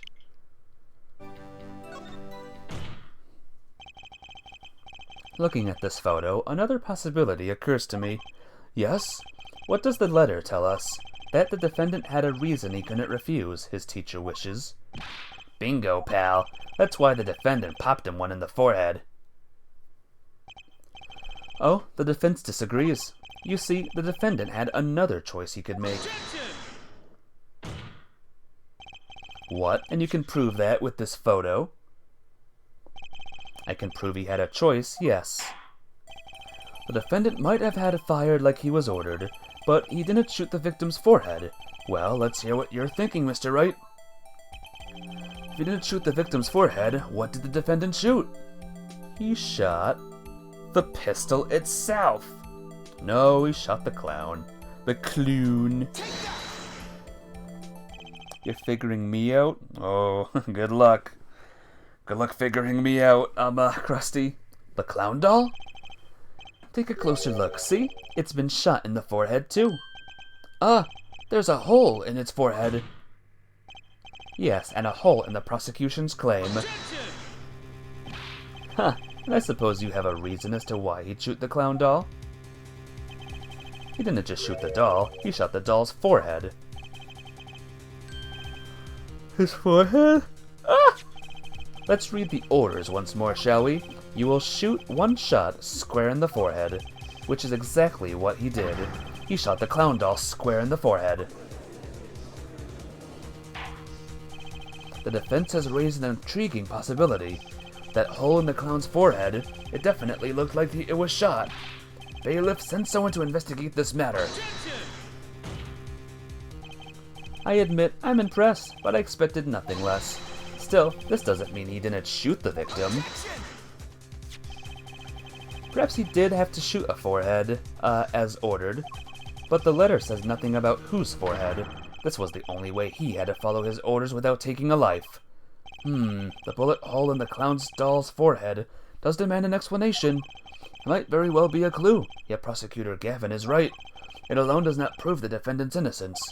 You cannot say for sure the defendant didn't shoot the victim. So sorry, Mr. Wright. How sad it is to see the mighty fall.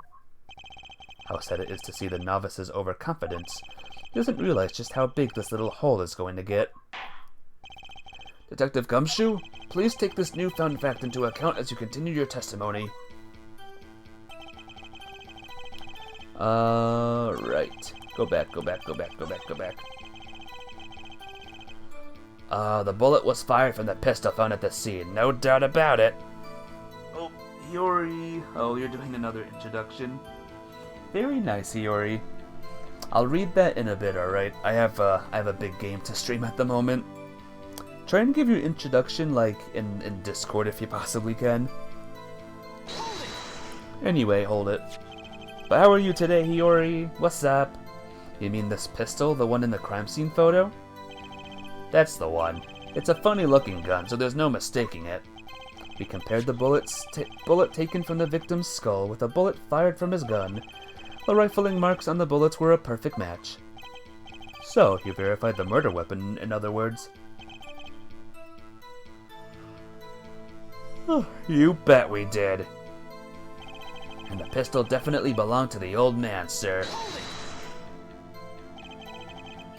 Why are you so certain? What pile of sand has your head been stuck in all this time, pal? Ever heard of Zack and Valen's quick draw shoot 'em? Huh? What's that? One of the defendant's specialties. Zack and Valen stand on either side of a girl. Then they shoot, but the bullets don't hit her. Instead, they hit everything else on stage. This was one of the pistols they used in their show. Got a great design, huh? The kids love it. Many boys and girls join the police just because of that pistol, I hear. You know, that would explain a lot about the police force.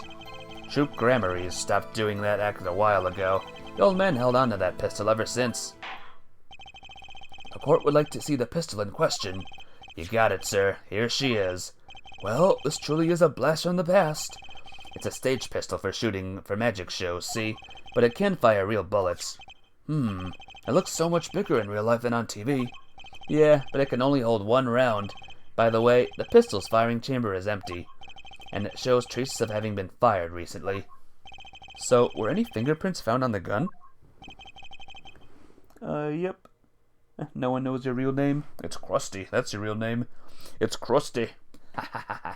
Unfortunately, no. Of course, the defendant is known for wearing gloves. We might say that a lack of fingerprints is, in fact, a fingerprint of its own. Aha, intriguing point, well made. Whoa, whoa, whoa, not well made, not intriguing. In any case, the court accepts this evidence. You can think of you as the crust of your sandwich. Delicious. Delicious. My grandchild will get a kick out of seeing this. But now is the time to return to our testimony. So what if he shot the clown? He still shot the victim, pal. Did he? Because now that we have some information, I think no. Because the bullet can only shoot... Objection. The trickiest cases often seem the simplest. Krusty Krab. Cool. Prosecutor Gavin, you missed the bullet hole in the clown's forehead. If you hadn't missed that, you might have come to a very different conclusion. Understand? Yeah, but like I said, pal, after he shot the clown in the forehead, he went and... did nothing of the sort to the victim. The pistol proves he could not. The murder weapon? How? It's quite simple, Your Honor. This pistol only holds one bullet at a time. If he had shot the clown in the forehead, he couldn't have shot the victim too. Yarg! But that's not a contradiction, not even close. You don't want to work for something... Oh. He takes too much out of your paycheck. That's a pain, Krusty. That's a pain. In the butt. That's not a contradiction. All he had to do was reload the pistol after the first shot. Cool. Krusty. Oh, when did he get the extra bullet? They're not so easy to come by, you know? If you claim the defendant had one ready, then prove it to us how he got it. Erk. I had a feeling this wasn't over yet. No, this party's just getting started, and I haven't proven anything yet beyond my good looks and startling record sales. An utterly lack of humility. What's this? It seems that the prosecution has another witness prepared. Like I said, her detective was just the warm-up act. Ugh. Now that the audience has gotten a taste of what's to come, they're ready. Ready for what? For my decisive witness, of course. A witness who, you will find, can prove one thing for us. that it was Zach Gramery who shot the victim in the forehead. Did you watch SpongeBob? No, not really. Not really my show, sadly.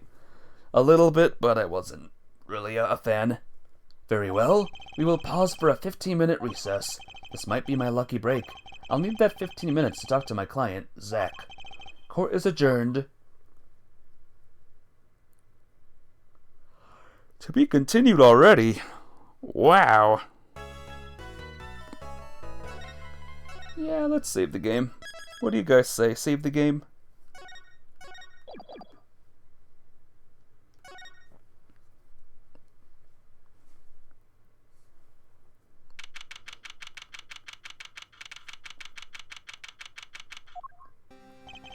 Very impressive, Mr. Wright. I have to say, I expected nothing less. We've only just begun. I was hoping you could tell me a bit more about what happened, actually. I did not think you would believe me if I told you. Better that you discovered the truth for yourself. I was thinking of you, you know. I think we need less thinking and more talking. The night in the hospital, what really happened? The way your eyes gleam, Mr. Wright. You'll scare Chusey. Speaking of which, where is she? You have seen the problem with the problem yourself. The letter. You know who you're talking about? Yep, I do. I know who you're talking about. The one shot in the forehead? One, right? Yes, and the reason he speaks of. I cannot deny my mentor's wishes, even if it meant my own death. Why not? This is something I will not say, for now at least. What's this for now business? I have done many things in my life, some well, some poorly. But this is a cross we must bear alone to our graves. We? Wanted to know about the night of the incident? Finally, this guy sure likes to take his time getting to the important stuff. Of course, I had no intention of shooting my mentor. I snuck into his room that night at the appointed time. And found there upon his bedside table 2 pistols. 2 pistols? 2? Yes, the one I had used on stage, and the other that had been used by my partner, Valent. Oh, for the Zach and Valent quick draw thing? Play the Apollo 1 Ultima. Yes, I would hugely recommend all the Ace Attorney games, Krusty. They're really, really good. I mean, you're seeing them one played right now. It's good. And this is still the Apollo Justice one, by the way, Krusty. We're in a flashback. My mentor had the look of one sleeping. I stood by his bedside, hearing only the light sound of his breathing. Then I took the pistol into my hand. I cannot deny that my resolve faltered then for a moment. You faltered? You mean you thought about shooting him? Recall there was a reason I could not refuse his request. His last such request, though not his first. So, there were other requests you couldn't refuse before? To be honest, I've not always been steadfast, and I fear I brought pain upon Chusey. Was Magnify coursing his disciple somehow? The newer one coming out. Huh? What are you talking about now? So what was going on in Troop Gramery? Yet, in the end, I did not shoot him. Instead, I turned and shot the clown. I took the pistol I had fired and placed it in my pocket. In your pocket? I believe if you examine the bullet in the clown's head, you will find it to be different than the one in my mentor. What were those called? Rifling marks. Yes. Well, that is all I have to tell you concerning the case. Concerning the case? You mean there's something else you can tell me? Heh, ha ha ha. You are a fascinating man, Mr. Wright. Thanks? Yes, there is something. My mentor, his eyes opened. What? Magnify Gramery? The old devil, he was not asleep, you see. Of course, the gunshot would have woken him anyway. Ho ho. Then there we had our last discussion as mentor and pupil. It was not a long discussion, maybe 5-10 minutes or so. You bought Paper Mario? Cool. Oh, you mean that one. Not sure if I'll get it or not, we'll see. What did you talk about? Haha, Mr. Wright, did I not just tell you? It does not concern this case. Zach Gramery. He seems pretty steadfast to me, or maybe just stubborn. Mr. Wright, your presence is requested in the courtroom. Once again, I am in your hands. Right, let's get back in there. Let's pay attention to the case for now, if that's alright, Krusty. Let's keep a focus and see if we can get through it, eh? Court is now back in session. During our recess, a bullet was found in and dug out from the clown's head. Well, this is news. And the rifling marks? There wasn't time to do a detailed analysis, though they did find the weapon type matches the murder weapon. Well, that's not very conclusive, is it? Which is why I'm about to call my very decisive witness. A decisive witness? How many times have I heard those words? Though they often turn out to be far less decisive than you think. Oh, don't worry on my account. I'm quite confident this witness will do the job. After all, he is intimately acquainted with the players in our little production, being the other half of Troop Grammary's famous duo, Zack and Valent. Valent Grammary. So we get to meet the great Magnifi's other disciple. He's young. He's younger and he doesn't have a mustache. Perhaps we'll start by asking your name and occupation. Valent Grammary, magician. And you're the decisive witness, are you? You can prove your fellow student your partner's guilt?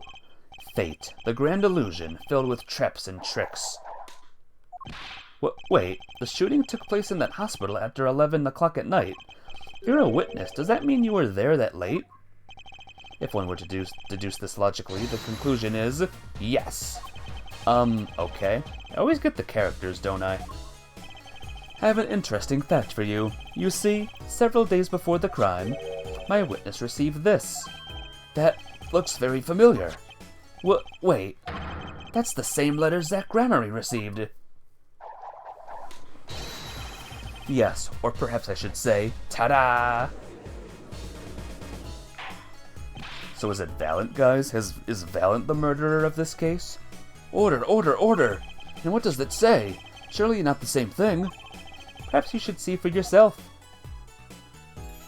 11:20. Why, it's practically the same. The court accepts this into evidence. Very suspicious. But we've seen him before, like, walking out, like, free. Would a murder victim just be free from prison after 7 years? We'll see, huh? This is most unusual. Exactly what was going on with you folks? What exactly was your Troop Grammary up to? By which you mean, I'm just having trouble envisioning a man who would ask his students to kill him. Both of them, no less. It's just my opinion, Her Judge, but from these letters, I'd say he was coercing them, not asking them. We walked the magician's path together, and in so doing, shared much of our lives. When people are so close, there is strain, a warping of relations, you might say. Yet this has nothing to do with the case at hand. By which you mean you're not going to tell us, which makes me wonder even more about this reason they couldn't refuse. Well, let's get on with the testimony for starters. The defendant, Zack Grammary, stands accused. Tell us why. Oh, I'll do more than that. For where he walks, the red roses rise singing hymns to the miracle that is magic. Fascinating, though I hardly need to remind you that the evidence should just clearly point to you as the suspect. The letter, the murder weapon, and now the 2 bullets found at the scene. In fact, the only difference seems to be the designated time. As every magician knows, timing is everything. Yes. And now it's time to get this party fired up.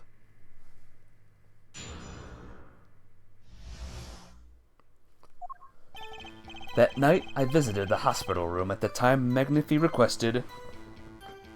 Murderers get released on parole, not freedom. Parole. What's parole again? I've always heard that word, but never knew what it meant. The smell of gunpowder hung in the room, and my mentor had taken his final bow. I did not imagine my fellow student might have received the same instructions. Yet a deal with the dead is still a deal. Death's sweet kiss, I gave it to the clown. Then I informed the doctor and the police. So you were the one who reported the crime. Indeed, I would think.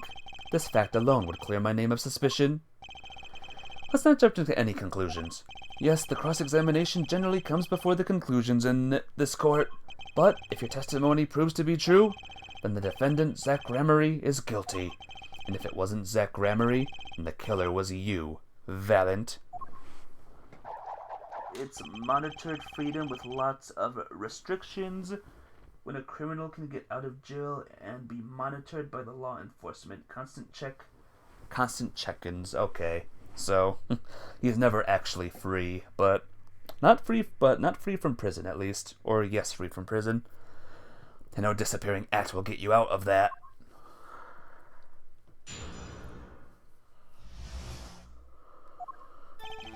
That night I visited the hospital room at the time Magnifi requested.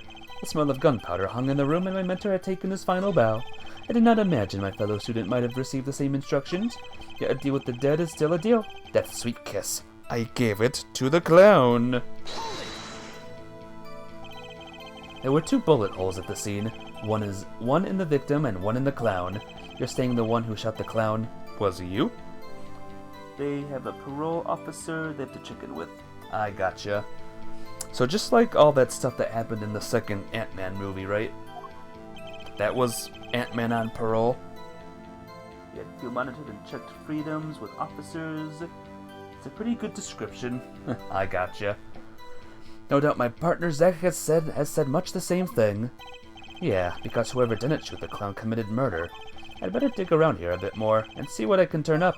Mr. Valiant, let me ask about something else concerning the crime scene. Namely...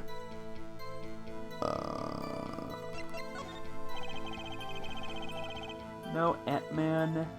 Oh, house arrest. Okay. This is how much I know about life, guys. Very, very little. Very, very little. How many pistols were there when you entered the room? By which you mean what, precisely? 2 pistols were used in the Zack and Valiant quick draw shoot 'em, correct? 1 for each of you. You are well informed, yet only one of my old friends sat in the hospital room that night. What did Zack tell me back in the lobby? Of course, I had no intention of shooting my mentor.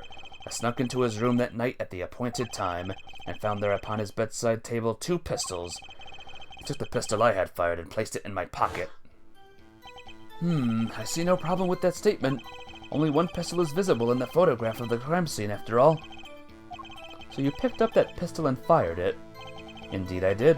Alakazam, alakazing, alakaboom. Is the number of pistols really so important? It is actually quite important. Yes. The number of pistols is quite important, Your Honor. Very well. Please add this detail to your testimony. What can I do but obey? Yes I am. That's why you said we have 20 age, but you feel smarter in a lot of ways except adulting. Well, I don't know how to adult either. I'm just a stupid person. Give me a second. Only 1 pistol was in the hospital room that night. With it, I shot the clown. Yeah, but how could you do it in the objections? Did you miss something? I don't know anymore. Let's keep reading, guys. According to the defendant, Zach Gramery, when he entered the room, there were 2 pistols on that table. 2? One of the pistols he used to shoot the clown in the forehead, and he left with it in his pocket. Of course, this is what he would say. Unlike the hapless clown, we must assume our defendant had some brains in his head. Well, what about what Mr. Valiant had told us? You see, there's something about his testimony that doesn't make sense. What might that be? I told you, I took the pistol that was there and shot the clown. That's your story, at least. But the rifling marks tell a very different story, Mr. Valiant. Recall what Prosecutor Gavin told us. We compared the bullets taken from the victim's skull with the bullet fired from this gun. The rifling marks on the bullets were a perfect match. Ah! Mr. Valiant, if you fired this pistol, then you shot the victim in the forehead. Yay, we did it! You're in your 30s and feeling old? Dang. That's rough. Brah. Order, order, order! Well, this is all rather sudden. What have I done? Prosecutor Gavin? I owe the court an apology. Sorry. Sorry for what? You see, I was unaware that 2 of these unique pistols were crafted. The analysis of the rifling marks only proved the type of a gun that fired them. But that's not what you told us before. You said you verified the murder weapon. which is why I'm apologizing to you now, quite sincerely, I might add. Would you hold me accountable for a mistake made in my youth? That was just this morning. I am still young, and I might add it wasn't really my fault. If the defendant had only admitted that he took one pistol from the scene of the crime, we would not be having this pleasant discussion now. Valant Gramarye? Yes, Your Honor. You were presented to this court as a decisive witness, but you've proven to be more divisive than decisive. Objection! You'll see, in time. The testimony so far has merely been a review of the facts. The proof comes next. Care to elaborate, Prosecutor Gavin? When Mr. Valant entered the hospital room, the victim had already been shot. As his next testimony will prove her right, the real fight is about to begin. Bring it. Very well. The witness will now testify to the court. Help us determine who shot what. Witness testimony. I arrived in the hospital room at the appointed time, which is to say 11:20 p.m. After discovering the body, I fulfilled my obligation and then called the doctor. The doctor examined the body before the police arrived. He was quite clear about the time of death, 11:10 p.m. And the one in the room at the time was my partner, not me. Those times are rather close, you have to admit. You're talking about an alibi established over a matter of minutes. To use a 10-minute discrepancy as the basis of your alibi is easy to explain in this situation, Her Judge. For example, take our debut hit single, 13 Years Hard Time for Love. Cue to the song, press the play button, and it will play for 2 minutes 15 seconds. Do it 100 times, and the result is the same. Their debut single was only 2 minutes 15 seconds long. What a ripoff. Magic is a world of utmost precision. Hocus Pocus requires admirable focus, and in the times of death determined by the doctor there is an incontrovertible truth. Very well. The prosecution warns us that we're dealing with rather precise times. We can expect the cross-examination to require the same level of precision. I would hope the defense refrains from its customarily broad sweeping accusations, lest we blur the focus this case so clearly demands. Point taken. Baseless remarks will result in a penalty. Carry on, Mr. Wright. Carry on, Wright.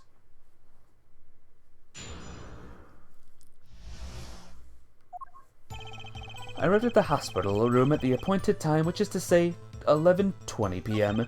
After discovering the body, I fulfilled my obligation, then called the doctor. The doctor examined the body before the police arrived. It was quite clear about the time of death, 11:10 p.m. I don't think I'm stepping out on a limb to say I have some doubts about this. How could the doctor be so precise with the time? We do usually only get an estimated time of death true. I'm not sure I've heard of a verified time of death. Magic reveals in making the complex appear simple, but reality is the opposite. What appears complex in this case is a simple matter of subtraction. I see another person has done their arithmetic homework. The point here is the IV the victim was taken. It's quite visible in the photograph of the scene. Recall what we heard earlier about the victim, Magnifi Gramarye scheduled. Oh, you're getting sleepy? Aw, I'll see you later, Mafia babe. You should check out the ending of this case when we get to it, by the way. It's something, well, let's just say. But good night! I'll see you tomorrow for a new game! Every night at 11, Magnifi took an IV drip for 30 minutes. I can see the IV bag right there, yes. Now look a little closer. Follow the tube down from the bag to the end. It's out. Ah! The needle's been removed! Doubtlessly, it fell out when he was shot. That would seem to be the case. When the needle comes out, the IV no longer drips. Ah! You could just measure the remaining IV liquid. Precisely. The IV liquid functions for our purpose of it as an hourglass of sorts. This is how the doctor determined the time of death. From the amount remaining in the bag, it was determined that the IV had stopped 10 minutes after administration began. Night-night. You going to sleep immediately after stream? Ooh. Sounds good, D. Williams. I'll be doing that after my movie.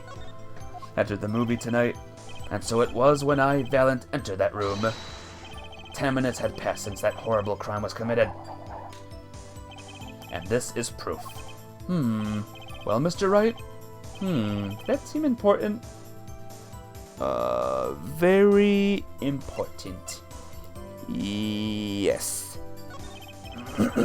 Well, seeing as how it's the biggest clue we have to the time of death, I'd say it's very important.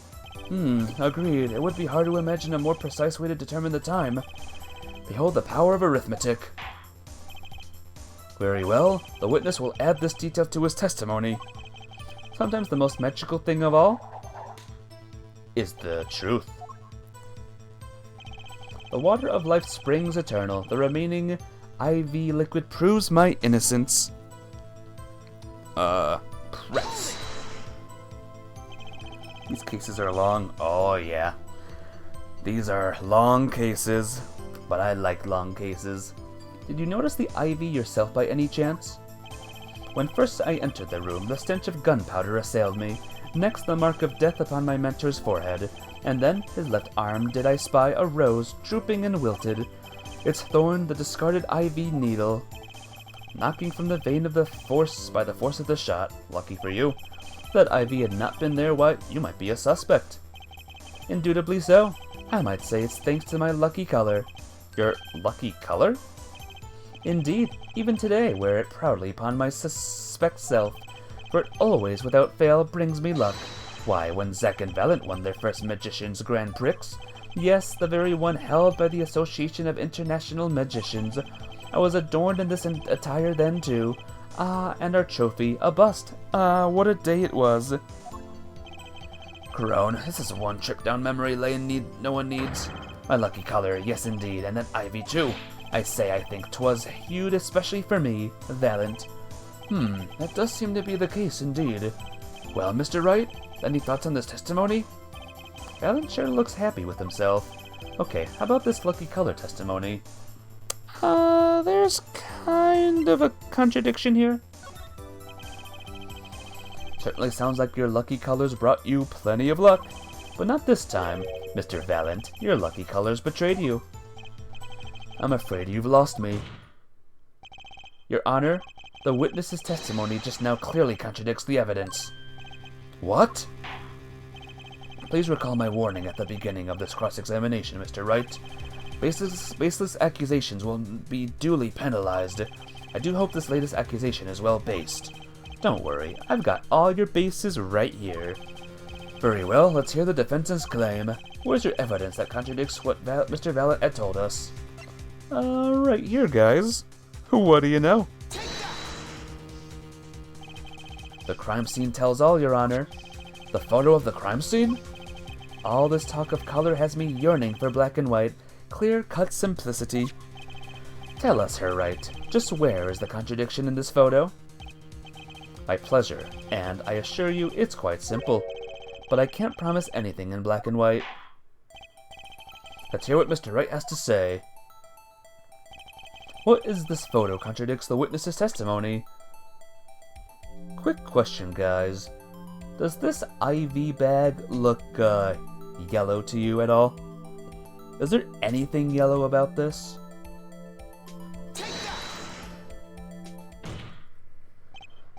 Valent Gramarye, let's get one thing straight about your lucky color. It's yellow, yes? Kind of takes the mystery out of it, but yes. Something wrong with yellow, Mr. Wright? Yes, there is. Decisively wrong, in fact. Take another look at the photo of the crime scene. What's this? Confusion, doubt. Tell us what do you elderly eyes spy? Even my elderly eyes can see a problem here, Mr. Valent. Look at that IV bag. Ack. What is this? What? Foul magic. It would be hard to call the IV liquid yellow, and I'm afraid no magic was involved in the taking of this photograph. Alakaz, no! Awesome. Order! What does this mean? This is some kind of mistake. Yes, Prosecutor Gavin, your witness's mistake. The greener they are, the harder they fall. Suppose there's no substitute for experience. Valent Gramarye, as you reminded us several times, your lucky color is yellow, but the IV is clearly not. What? Well... This contradiction can mean only one thing.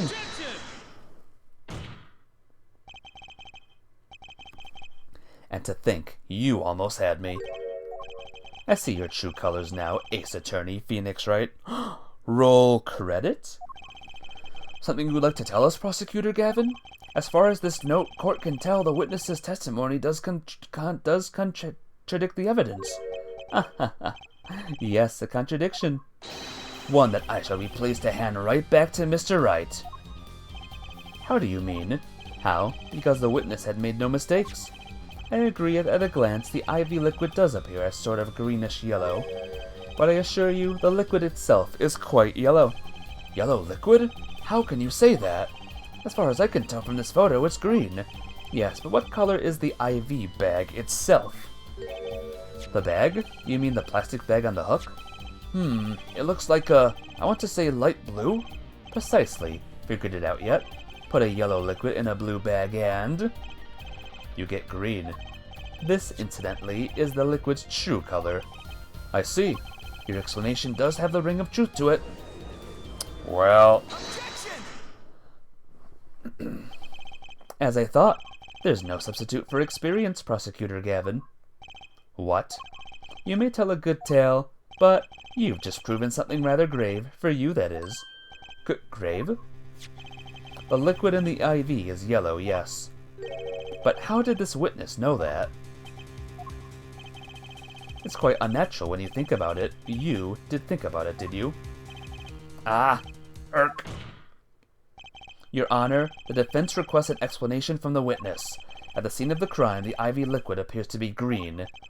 So let me ask, how did the witness know the IV liquid was actually yellow? Alakazam!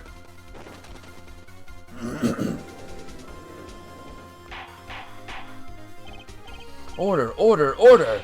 Mr. Wright, you will explain this at once.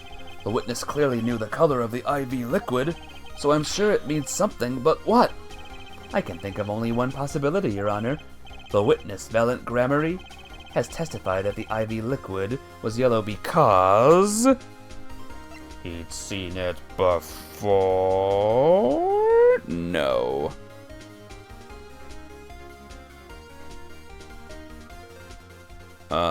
Yes, he'd seen it before, I think. From the facts before us, the answer is clear. The witness knew that the IV liquid was yellow. Why? Because he'd seen it before. But not inside the blue bag we see in the photo. He saw the liquid by itself in a clear, colorless bag. Suppose you would have had to, but I'm still not quite clear as to what this all means. Ask yourself, why would he know if he didn't work at a hospital? That's where you'll find your meaning, Your Honor. I'm afraid I find nothing, so what if he knew the IV liquid's color? Leave the getting excited over absolutely nothing to our teeny bopper fans, yeah? The IV liquid is the only evidence proving the time of death. A 30-minute hourglass with 20 minutes worth of sand remaining. Your claim, Prosecutor Gavin? I remember it well. However, there's a critical difference between an hourglass and an IV bag. Wait, I know. An hourglass uses sand, but an IV bag uses liquid. I'm right? As much as it pains me to say this, Your Honor, no. Unlike the sand through an hourglass, IV liquid enters the patient's body, at which point, like magic, it disappears. However, what if the amount of IV liquid had increased? You couldn't tell, could you? After all, there's no way of knowing how much went in.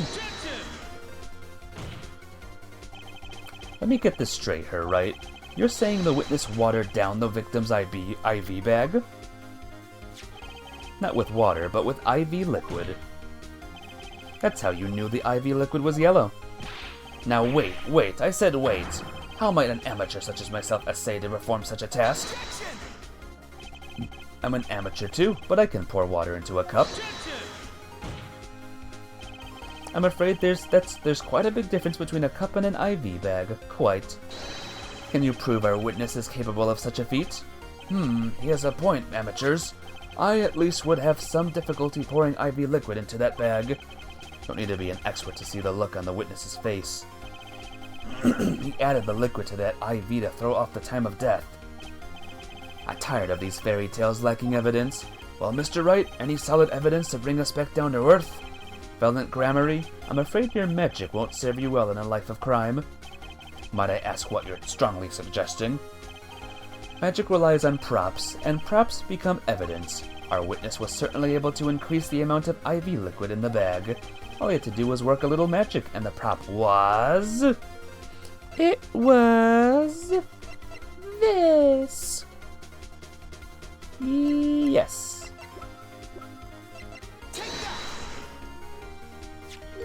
The victim's syringe. It's the perfect prop for the magically increasing IV trick, and easy enough for an amateur to use. What kind of evidence is that? The syringe was clean, not a trace of liquid in it. Hang on a minute, guys. Give me a second. Okay.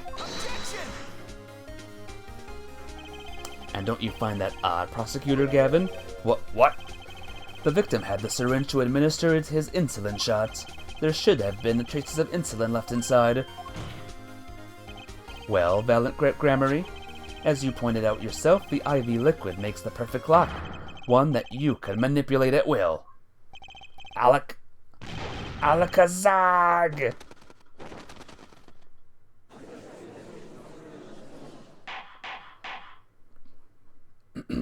Even the gavel pounding is from the old games. Oh, the nostalgia, right guys? I do believe, well, with this being his first, that the burden of this trial has been a bit too much to bear for Prosecutor Gavin. I'm afraid that, while there is a doubt as to the amount of IV liquid in that bag, the time of death cannot be proven, and that brings our trial to a close for today. Well, maybe I can squeeze an extra day out of this. I can do a little much-needed investigation work. I see there are no objections. Court is adjourned. Uh-oh. Truly, there's no substitute for experience. Nothing blinds one to the truth so effectively. A word to the wise. Underestimate the young, and they'll sweep you for your feet out from under you, in a way you never ever expected. You see, I know exactly what you're thinking. What's he talking about? You say the witness used the syringe to manipulate the level of the IV liquid, but there is no proof. There's no proof he didn't do it either. Yes, quite true. Huh? He's admitting it? Nor was this witness quite as decisive as I'd hoped. This, I admit, after all, why linger in the past when the future holds so much? You have something in mind, Prosecutor Gavin? Proof, Herr Judge. I have another way to prove my case. With evidence, no less. What's this? This is the victim Magnifi Gramarye's diary. Diary? After going into the hospital, Magnifi began writing his memoirs, it seems. The story of his birth, the startling debut, and meeting his disciples. It seems he intended for the last chapter to end, quite appropriately, with his death. Wait, that book doesn't say what the reason was, does it? The reason why his disciples couldn't refuse his last request? Sadly, it does not. What's important here is on the last page. Apparently, the victim wrote in his journal that night, even after the IV bit had begun at 11 p.m. Let's read it, shall we? Tonight's IV is in. Maybe the last, I leave the rest to them. The first should come soon. This journal may end here or it may go on, but not long, that depends on his hand. Something. This does appear to have been written just before his death. Lay down this pen. The court accepts this into evidence. Read the very last part with particular care. This journal may end here or it may go on, but not long, that depends on his hand. Of course, by his, he refers to our defendant, Zach Gramarye. That would make sense, yes. He was the first scheduled visitor after all. But look at what he has said before that. This journal may end here or it may go on. It may go on. Magnifi Gramarye intended to write again. That is, if Zach Gramarye didn't pull the trigger. I see the defense understands the meaning of this. The victim's diary does not go on, it ends. Because Magnifi's life was brought to an end by the defendant, Zach Gramarye. Order, order, order! Prosecutor Gavin! Are you certain that Magnifi Gramarye wrote this?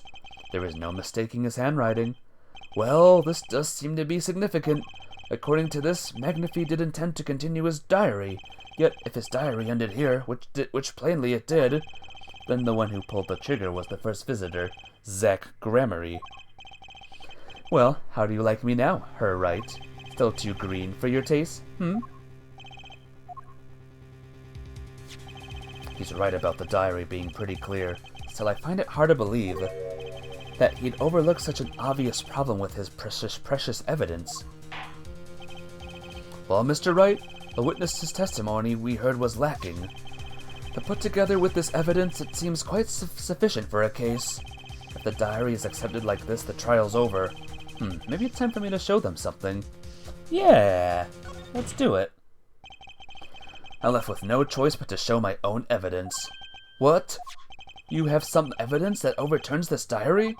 It's not too late to rethink this and avoid more embarrassment. Very well, please show us your evidence, Mr. Wright.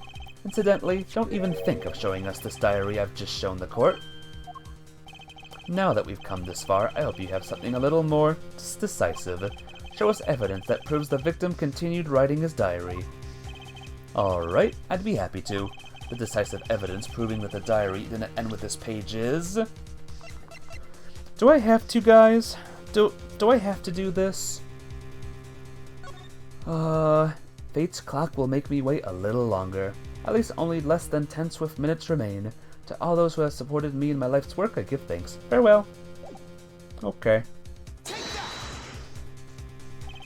First, take a close look at this diary.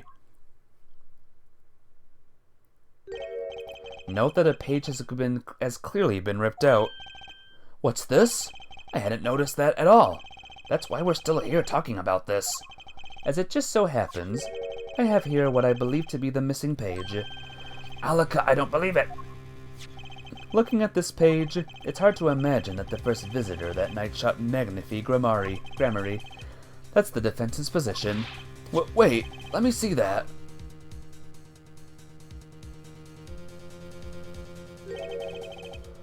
What in Sam Hill? Why, this is the continuation of the victim's diary. Yay, guys, we did it! Proof positive that it was valid all along.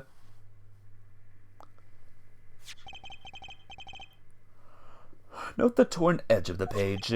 It's a perfect match with the torn remains of the last page in Magnifi's diary. Quite remarkable. Would you care to explain what all this means, her attorney? The diary continued after his first visitor came, which means that the victim was still alive after Zach Gramarye left, leaving no one to take his life but the second visitor. Valent Gramarye. No.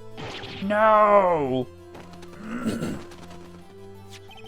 The handwriting, too, matches that on the other pages. This is, without a doubt, the genuine article. Order, order, order! But wait, that's impossible! That old man couldn't have written that! Objection!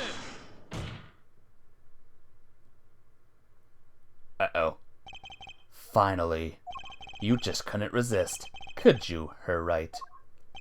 Resist what? Presenting solid evidence? Her Judge? Yes, Prosecutor Gavin? Might I request we put the current cross-examination on hold? The prosecution would like to call a new witness. But Prosecutor Gavin, this evidence overturns the current witnesses. I ask only to put it on hold. Please, my new witness has a very important piece of testimony to give. 5 minutes, no more. I promise, Your Honor. Well, if you put it that way. Mr. Wright, what's your take on this? Well, Your Honor, judging from his enthusiasm, we'll have to hear this new testimony sooner or later anyway, so it might as well be sooner. Then, though this is highly irregular, we will put the current cross-examination on hold. The witness may step down. Now, Prosecutor Gavin, please bring this surprise witness to the courtroom. I had a bad feeling just then. That ripped-out page was too obvious. He must have known. And I should have known it was a bad sign all around. Oh, this guy looks familiar. Holding trial with no audience is a first, even for me, Prosecutor Gavin. I beg the court's understanding. But I had to make a judiciary deal with the witness to secure his testimony. A judiciary deal? The details of his testimony may have some legal ramifications, shall we say. I thought it best to contain the information to this room. Very well, and you are the witness, I gather. Yes, sir. State your name and occupation for the record. My name's Drew Misham. I'm a painter. A painter? And you are somehow related to this case? No, well, not per se. I have one simple question for this witness. Mr. Misham, was it? Do you know what this is? Oh, yeah, I know it well. How's that possible? Have you seen this diary page somewhere before? Oh, yeah, I mean, I made it. You... what? You made it? Yes, you might call it one of my works. The prosecutor's office received a tip-off yesterday. Illegal evidence has been prepared for the trial of Zach Gramarye. Illegal evidence? I initiated an investigation and found this witness. A painter to the world at large, Drew Misham has another side, you might say. He is skilled in making perfect reproductions of certain things. Forgeries, in other words. Forgeries? Well, so we are to understand that this page here is a fake, prepared by a certain defense attorney. Hold it. I didn't prepare this evidence. The attorney speaks. Something about this page, I presume, but what is he saying? It makes no sense. After all, it was you who presented this evidence to us, Phoenix Wright. Witness, Mr. Misham, was it? Who requested this forgery? Who was your client? That, I don't know. What? Most of my clients prefer to remain anonymous, even to me. I make the items they want and receive my payment. That's the extent of my contact with them. But, there's no proof this is a fake. It's a fake. Huh? To avoid just this sort of problem, I always put a special mark on my works. I can say without a doubt, this is mine. Oh dear. Oh no. Well, is Phoenix Wright screwed, guys? I mean, obviously, yes. Mr. Wright, you have just presented illegal evidence to this court. My court. It was careless of me. That's all I can say. Oh, old boy. Here. So Trucy was the forger. No, I'm joking. What's this? I don't know. I just got it over there in the hall. They told me to give it to the old boy in the blue suit with the spiky hair. They said it was really important. It was all a trap. A fatal trap. Mr. Wright? Mr. Wright? Do you have an explanation for yourself? If I did, would the court hear it? Probably not. Forging evidence is a serious crime, and presenting it in court a serious mistake. A fatal mistake for an attorney. Fatal, too, perhaps for your client, I fear. Tell me, what kind of defendant relies on forged evidence? The answer is quite clear. A guilty one. Your Honor, wait. I understand that presenting forged evidence in court is a serious crime, but you cannot hold my client responsible for actions I undertook as an individual. I am sorry, Mr. Wright. Your Honor? Another close call, I dare say. If the prosecutor's office hadn't received that hot tip, everything would have gone the way you wanted it to, yeah? I even gave you a chance. Too bad you decided not to think before embarrassing yourself. I see no need for further discussion on this witness. Special witness dismissed. On this matter, rather. Whew, that's rough though, huh, guys? Mr. Attorney. Yes? Could I ask your name? Phoenix Wright. Mr. Wright, I have seen and studied many people, but none like you. I'll remember you, Mr. Wright.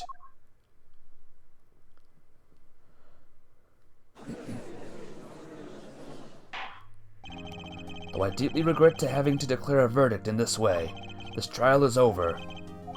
You have the right to find a new attorney and make an appeal. However, this court must... Your Honor? Yes, Mr. Zack? There is one thing I wish to make clear. Today, in this courtroom, you cannot declare me guilty.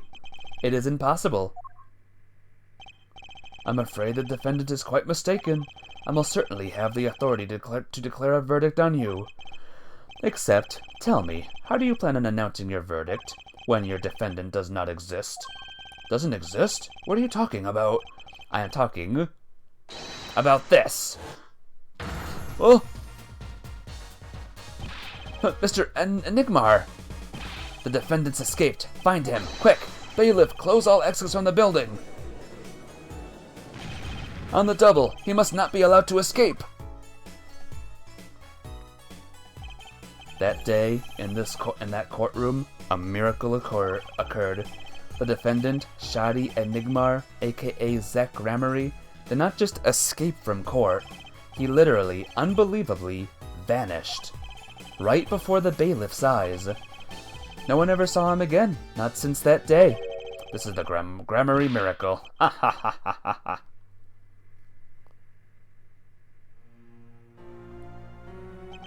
No verdict was declared. After all, the defendant didn't exist.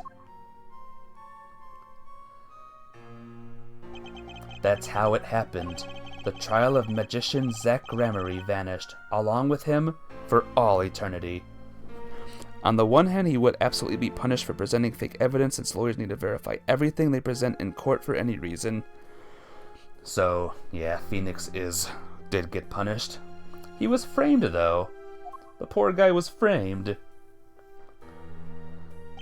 The mysteries that remained behind were all solved, however, but not until 7 years later.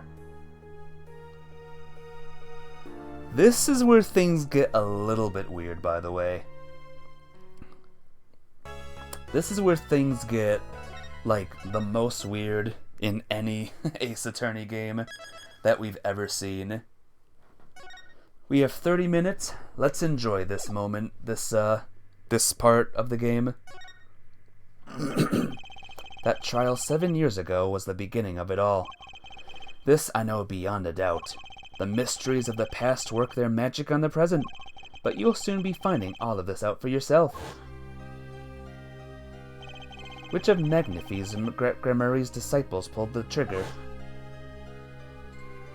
Where did the vanishing defendant Zack Gramarye go? What dark truth lurks behind the forged diary page? And what about the girl who was left behind? And more importantly, who caused all this? Mason system. This again. Huh? The past left us these 4 keys to unlocking the truth.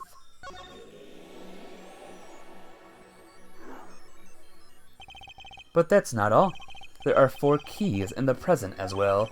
And when all the questions have found their answers, the final trial will begin. But first, you must chase the truth through then and now. Think of it as a game.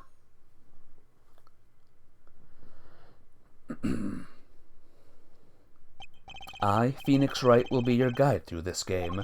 That terrible trial saw me present forged evidence. It ended half-finished with the defendant vanished. What became of me after that? As your investigation proceeds, the answer will become clear. Oh, and one more thing. There is something I must tell you. As Apollo Justice has his bracelet, so too do I have my own weapon of sorts. My Magatama. What does it do, you ask? That I would have you see for yourself.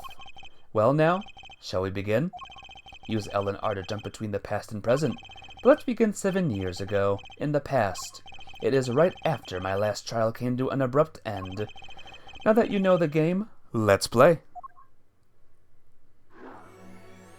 I guess we'll begin right here.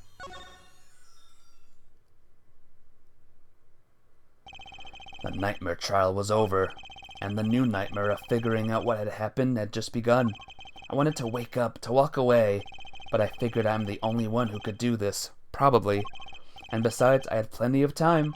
Thanks to the Bar Association Reviews Board decision, it's harder to work when your attorney's badge has been taken away. Poor Phoenix. 7 years ago, right in Cole offices. Oh, morning, Daddy. Ah, I'm so glad you came. You okay, Daddy? They picking on you? I am fine as always. This old boy is here to help me. That's a young man to you. Good morning. That's a cute outfit you have on. Thanks. My first show's today, after all. 2 weeks had passed since then. I called her into my office. Chusi, there's something we need to talk about. It's been 2 weeks since your father disappeared. You need to start thinking about your future. I, did some calling around. This is hard to say, but you have no living relatives. So, I was wondering if you wanted to stay with me for a while. Just until your daddy comes home. It won't be long. I hope. Of course, it's totally your choice. If you don't like it here, you can go wherever you'd like. I could look up some places you might like to stay at. This is so weird. Mr. Attorney, Daddy told me about you. He said I could trust you. Huh? Really? So, if I stay here, does that mean you'll be my family? Huh? I guess so. Getting weirder. Mr. Attorney, actually, why don't you call me Nick? Or you could call me Daddy if you'd like. It doesn't have to be today or anything. Okay, say Daddy. That was quick. Yes? If I move here, I have to switch schools, right? And I was thinking I haven't paid for lunches at my last school for a year. So, thanks, Daddy. Ah. Oh, and this office, it's a little blah. A little color goes a long way, you know. Ah. Oh, and Daddy, you got fired from work, right? Don't you worry one bit. I'll work twice as hard. We'll make it through this. Chusi, how old are you? Oh, I'm 8. But don't let appearances deceive you. I'm a young professional. Stick with me and you'll do just fine, Daddy. Ah, thanks. Why does it feel like she's already in charge? Where would Chusi be on the cuteness level right now? Anyway, here's Charlie. Remember Charlie? My mentor's favorite plant, Charlie. I guess watering Charlie's my only real job now. Wait, I have a child now. I can't feed Chusi like this. She probably needs more than the occasional watering too, I'm guessing.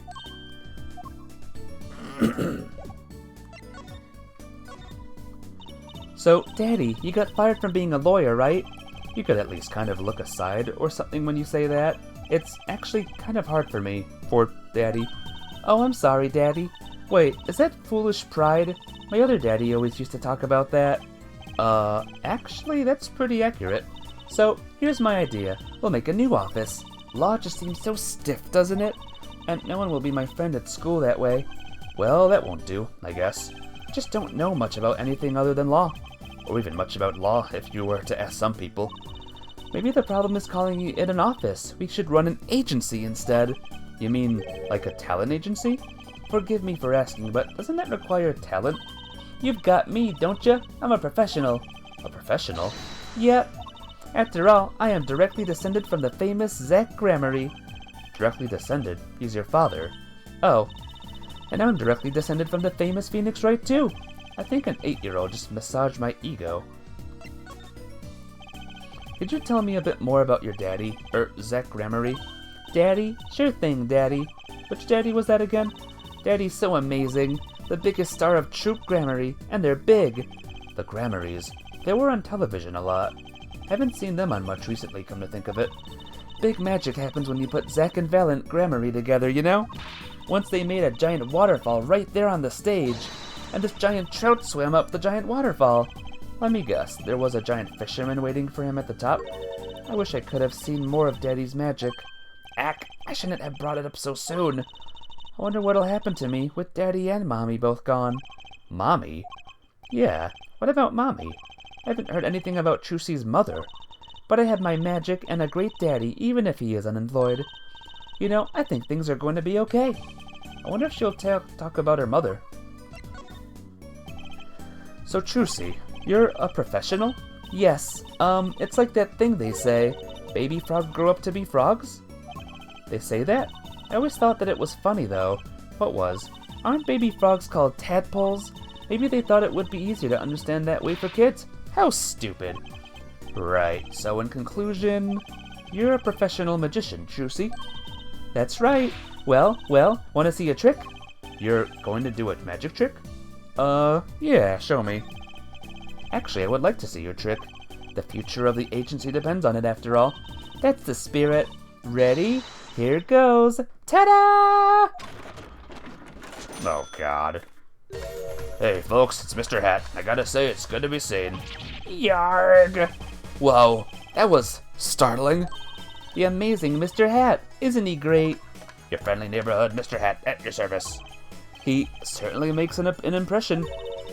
Doesn't he? I'm so glad you like him, Daddy. Though my routines do get a bit heady at times. Get it, Eddie? My friendly neighborhood Mr. Hat nearly gave me a heart attack.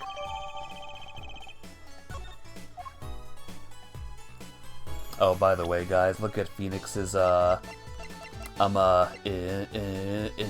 inventory. Do you notice what's missing? His attorney's badge is gone. It's so messed up. Could you tell me about your mommy, if it's okay? Mommy was so pretty. She was like an angel up on stage. On stage? You mean with your daddy? Yep. She was always there with Zack and Valiant, smiling. But then, she went away. Went away?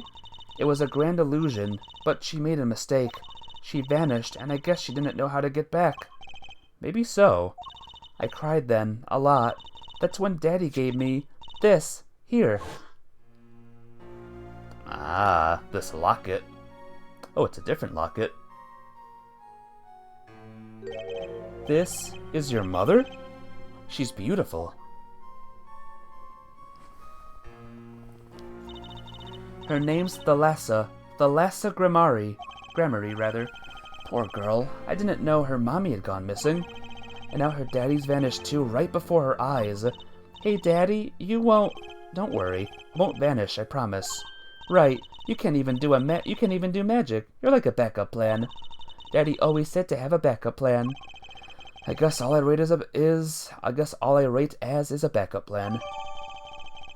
I think that's probably enough for today. Sorry to ask you so much all at once like that. It's okay. After all, we're family. Just hope you're ready. The Right Talent Agency opens tomorrow. What? But we aren't representing anyone? Me and you. That makes two, Daddy. I think you need more than that to make an agency. Besides, you may be a magician, but I'm no talent. Oh, I'm sure there's something you're good at. Well, when you put it that way, you mean you don't have any tricks? No old standbys? This will not do. A boy should always have a trick or two in his pocket. Okay, I'll think of something. That's the spirit. See you bright and early tomorrow, Daddy. Welcome to the team, Daddy-o. The team, right.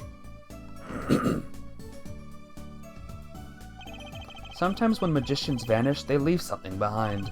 That's how Trucy became Trucy Wright, my daughter. To be honest, I was pretty lost those first few days. Thinking back on it, it was a pretty dark time in my life. But Trucy, happy, smiling Trucy, she was my light. Aw, poor Phoenix. Well, that's one thing done, guys. Yay. Let's head to Defendant Lobby number 2. You might like this, guys. 7 years ago, District Court Defendant Lobby number 2. Didn't think I'd be back here for a while. Didn't want to have to remember that day. Though I deeply regret having to declare a verdict in this way, this trial is over. Your Honor. Yes, Mr. Zack? There is only one thing I wish to make clear. Today, in this courtroom, you cannot declare me guilty. What are you talking about? I'm talking about this! Mr. Enigmar, defendants escape. Find him quick. Bailiff, close all exits from the building. On the double, he must not be allowed to escape. I think before, Captain Chips, you were asking if we were gonna meet bailiff. Well, we're actually going to meet the bailiff here. So, there's your answer. When I came here on that fateful morning, I still had my badge, but now, like an amputated limb, I can still feel it itching. Where do I start? I don't even have the authority to investigate. Hey, you there, sir. Down on the hands, floor on your head. Now, now, now. What's the big idea? My ears. No unauthorized personnel aren't allowed in here. But that would mean all unauthorized personnel are allowed. Zoink! I forgot the voice I gave to this guy. Yeah, look who it is. It's the return of this guy. I just say it like it is, sir, and it's usually wrong. Thrown out of the precinct, lost my friends, my girl, and even my wallet. We've met before, haven't we? On a case 2 years ago? No recollection of that, sir. Huh? For me, working on a case is always in the present for progressive tense, sir. There is no past, there is only now, sir. Okay, you're the bailiff, right? Yes, sir. Court bailiff Mike Meekins at your service, sir. I've asked to meet with the bailiff at this court who let the magician escape. Let me try to make this absolutely clear as possible for you, sir. It was me, sir. But you were a regular police officer once, right? Sometimes bad things happen to good people, sir. Something tells me it's a long story. Let's not go there. So, you were in charge of security at the time of the vanishing? I'm dying over here. Oh, it's a hard knock life, sir. Thrown out of the precinct, lost my friends, my girl, and even my wallet. Guess I wasn't the only victim. Yep, the return of Mike Meekins, guys. The last time we met, you were a police officer, right? In fact, you're still wearing your uniform. Sir, I wish I didn't have to tell you this, but last year, tragedy struck a rising star at the precinct. I lost my case files 4 times in 3 days. They fired me. That takes real talent, actually. I don't know what they're missing. So here I am, sir, forced to start from square one, a lowly bailiff. But your uniform? I took it with me as a souvenir the day I was fired. That can't be legal. Is that legal? So, you were the one who let the magician get away that day? I'm dying over here. A star rises among the court bailiffs full of hope, then tragedy strikes. Is there anything you can tell me about it? About Zack Gramarie's disappearance? Oh, the humanity! That's enough of that. That is so illegal. Well, Mr. Meekins, you're in trouble again. Why, yes, I'd say it was around 2 p.m. when I heard a commotion in court. Opened the door to see what might be amiss. The door slams open, slam, and some guy's face is right there in front of me. Face. So, you saw someone suspicious coming your way? Yes, and I, being a bailiff of little standing, I gave chase. I chased that silk hat all the way down the hall, sir. I have a diagram of the court building here. There's courtroom number 7. That's where I was, sir. All by myself, nary a friend to call my own. Okay, and which way did Zack Gramarie run after bursting through the courtroom door? He went up like this and around the corner like that. So I, with no delay, ran after him with no delay. When I turned the corner, I saw that magic man run into the defendant lobby. Swiftly I ran. Following him, I threw myself boldly into the room. Why, I remember it like it was right here, because it was. Lobby number 2, sir. You ran into this room? I don't see any place to hide in here. Believe it or not, sir, I didn't believe it. Here, in this room, the magician, gone, vanished like a puff of smoke. Except there wasn't even any smoke. He was just gone. That's impossible. Yes, that word. Oh, how many times have I said that word? Even the sound of it causes me indescribable pain. I'm dying. I'm dying over here. Okay, I won't say it again, promise. But you have to admit it's difficult to vanish into thin air. Did you search the lobby? I searched. Why the pause? There was nothing here at all, sir. That's right, nothing was here, sir. How can you talk so loud and still be hiding something? I have a bad feeling about this, guys. So Zack was in this room when he vanished. Absolutely, sir. I saw him with my own eyes. The red silk hat, the flowing cape. He ran right in here, right inside this room. Silk hat, cape, that's Zack alright. But, sir, look at this, look at the room. There's not a single place to hide. Sir, there was nothing I could do, but nothing, sir. What about now? Have any ideas? Sir? Ideas about what exactly, sir, if you don't mind me asking? You've had quite a bit of time since then. Has nothing occurred to you at all? Do you have any idea what trick he might have used to disappear like that? Oh gosh! Cyclops! I should have known. My Magatama, one of my most prized possessions which I got during a certain case. It can show me the locks on people's hearts. And if I can unlock their hearts, they'll tell me their secrets. The Magatama starts it all, and the Magatama ends it. It's back, guys. The Magatama's back. Kind of a weird place to bring in this thing. But let's do it.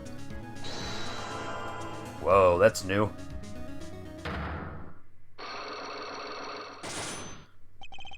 The disappearing trick. Okay, Mr. Meekins, what do you know? Spit it out. Hey, what's with the atmosphere in here all of a sudden? You know something, and I'm going to find out what. Zack Gramarye vanished from this room. How'd he do it? How, sir? Well, sir, I can't say sir. Why are you so nervous if you aren't hiding something? Well, sir, you see, at the time, sir, I was here and... Listen, it was impossible. What could such a little girl possibly do anyway? What did you just say? Nyerk, sir, did I just say something, sir? No, you screamed it through that megaphone of yours. There was someone else in the room, wasn't there? Sir, I'm going to have to invoke my right to remain in a state of not talking. It's okay, Meekins. You don't have to tell me who Zack's accomplice was. I know who was here in this room that day. It was... Trucy. Sir, girl. I never seen that girl until just the other day. Mr. Meekins, I'm not buying it. Sir, that day, she was here, and that were in the room, sir. But he wasn't. You mean you chased her into this room, not him? Sir, in my days as a police officer, literally days, I learned a thing or two. Okay, just one thing, but it was how not to make a mistake a girl for a 7-foot-tall magician. 7 feet? Zack isn't that tall, is he? You have a point. I find it harder to imagine that anyone would mistake a little girl for Zack Gramarye. But you saw something, and therein lies the trick. I think you know what it was, Mr. Meekins. Tell me, does the trick look familiar? Or does this trick? The Mr. Hat trick?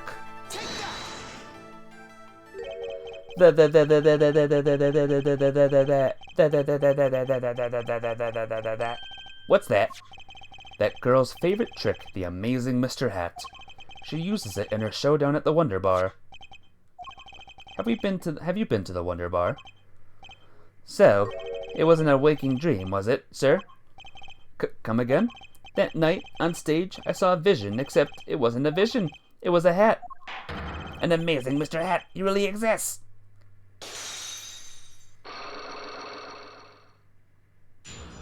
Yay! So Trucy helped, Zack escape. Would Trucy get in trouble for that? I remember it clearly, though the details are a little vague.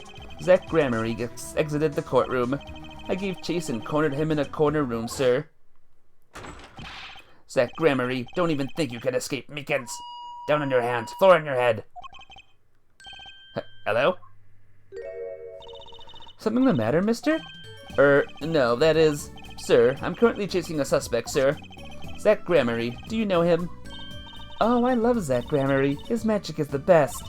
I'm his biggest fan. I see. That's why you're wearing that costume you're wearing. Anyway, that very same Zach came into this room. But no one's been in here except me. But he has to be in here somewhere. Under the sofa, in the trash can, behind the painting, under the rug. So, Chusy was his accomplice. Imagine my astonished surprise when, 1 week later, I just happened to walk into a bar and see him. Mr. Hat. I couldn't believe my own eyes. For a while I thought it had been all a long dream. A dream that lasted a week. But it wasn't the magician who disappeared. It was Mr. Hat. Sniffle, sniffle. Though it seems complex, what really happened that day was quite simple. You were standing by the door, and out came Zach. But that wasn't all. Another person got in on the act, and she was standing in front of lobby number 2. Along with Mr. Hat. And that's the beauty of it, isn't it? So, while you are standing in shock and amazement, the magician rounds the corner, and most likely runs through the closest door into lobby number 1. This is where you come in. You turn the corner in rather lukewarm pursuit. And at the very moment, Chusy runs into lobby number 2. Then all she had to do is tuck away the amazing Mr. Hat. Sir, I only lost sight of him for the briefest of moments. Then I saw that cape, Zach Gramarye's red cape, fluttering like a cape. Astounding, sir. All my days of posing queries and making inquiries and chasing quarries, wasted. It was as if I could see them melting away like an ice cream cone left by the side of the road to die, or the scattered remains of a messily eating chocolate parfait. Such sweet sorrows. I'm sorry. I had no idea how much you'd suffered on account of this case. It is an honor, sir. I've apologized to people many, many times, sometimes more than once, but this is the first time anyone's ever apologized to me. Actually, about that girl, I'm sort of her guardian now. Is that so?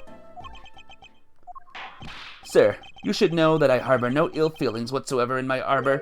Okay. I let the defendant escape, that's the stone-cold truth. Just another step on my way from singing the blues to wearing the blues. Someday, sir, I'll be standing side by side with the great Detective Gumshoe. Guamshoe! Mr. Meekins, this is a free ticket to the show at the Wonder Bar. If you want, It's an honor, sir. Sir, I can't count the number of things I've had taken from me, sir, but no one's ever given me anything for free. Right, I'll see you in court next time then, sir. I look forward to it. All eyes were on Zach Gramarye that day in court until his mysterious disappearance. Now part of the mysteries has been revealed, but the magician remained out of sight. It would be 7 years before I met him again. 7 years before he met him? What could that mean, guys? I think it's time to reveal something pretty cool. Let's go to the Borscht Bowl Club, everyone.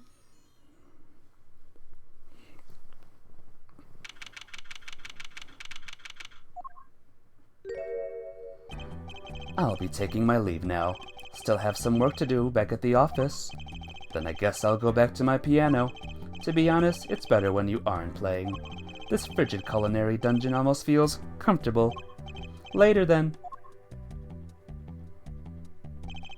2 hours left on my shift.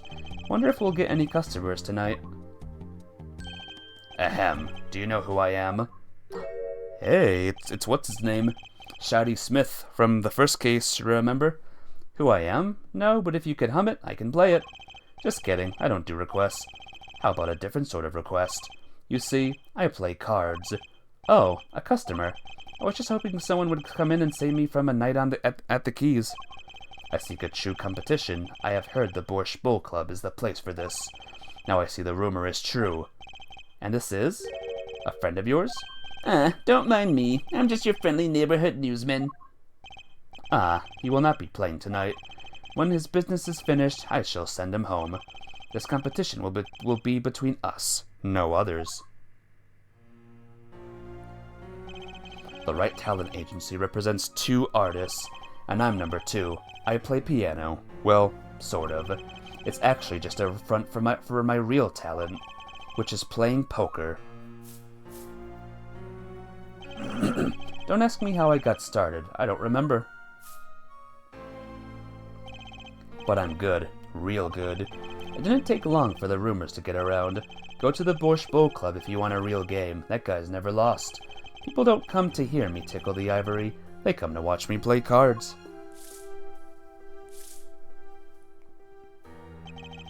Is this a seedy poker club? No, it's a restaurant. We don't play for high stakes. There's no money involved. But real players carry cash, and they're always thirsty. It's a handy source of income for the club owner. Then let's compete. I'll take you to the room. The hideout, yes. But before we go... Yes? Allow me to introduce myself. My name is Shadi Smith. Oh, and I'm Brushel. Spark Brushel, news reporter. Oh, I'm... No. Phoenix Wright. Huh? You must always look a man in the eye when you make your introductions. You still do not know who I am. Have we met? Ah! Today in this courtroom, you cannot declare me guilty. What are you talking about? I'm talking about this.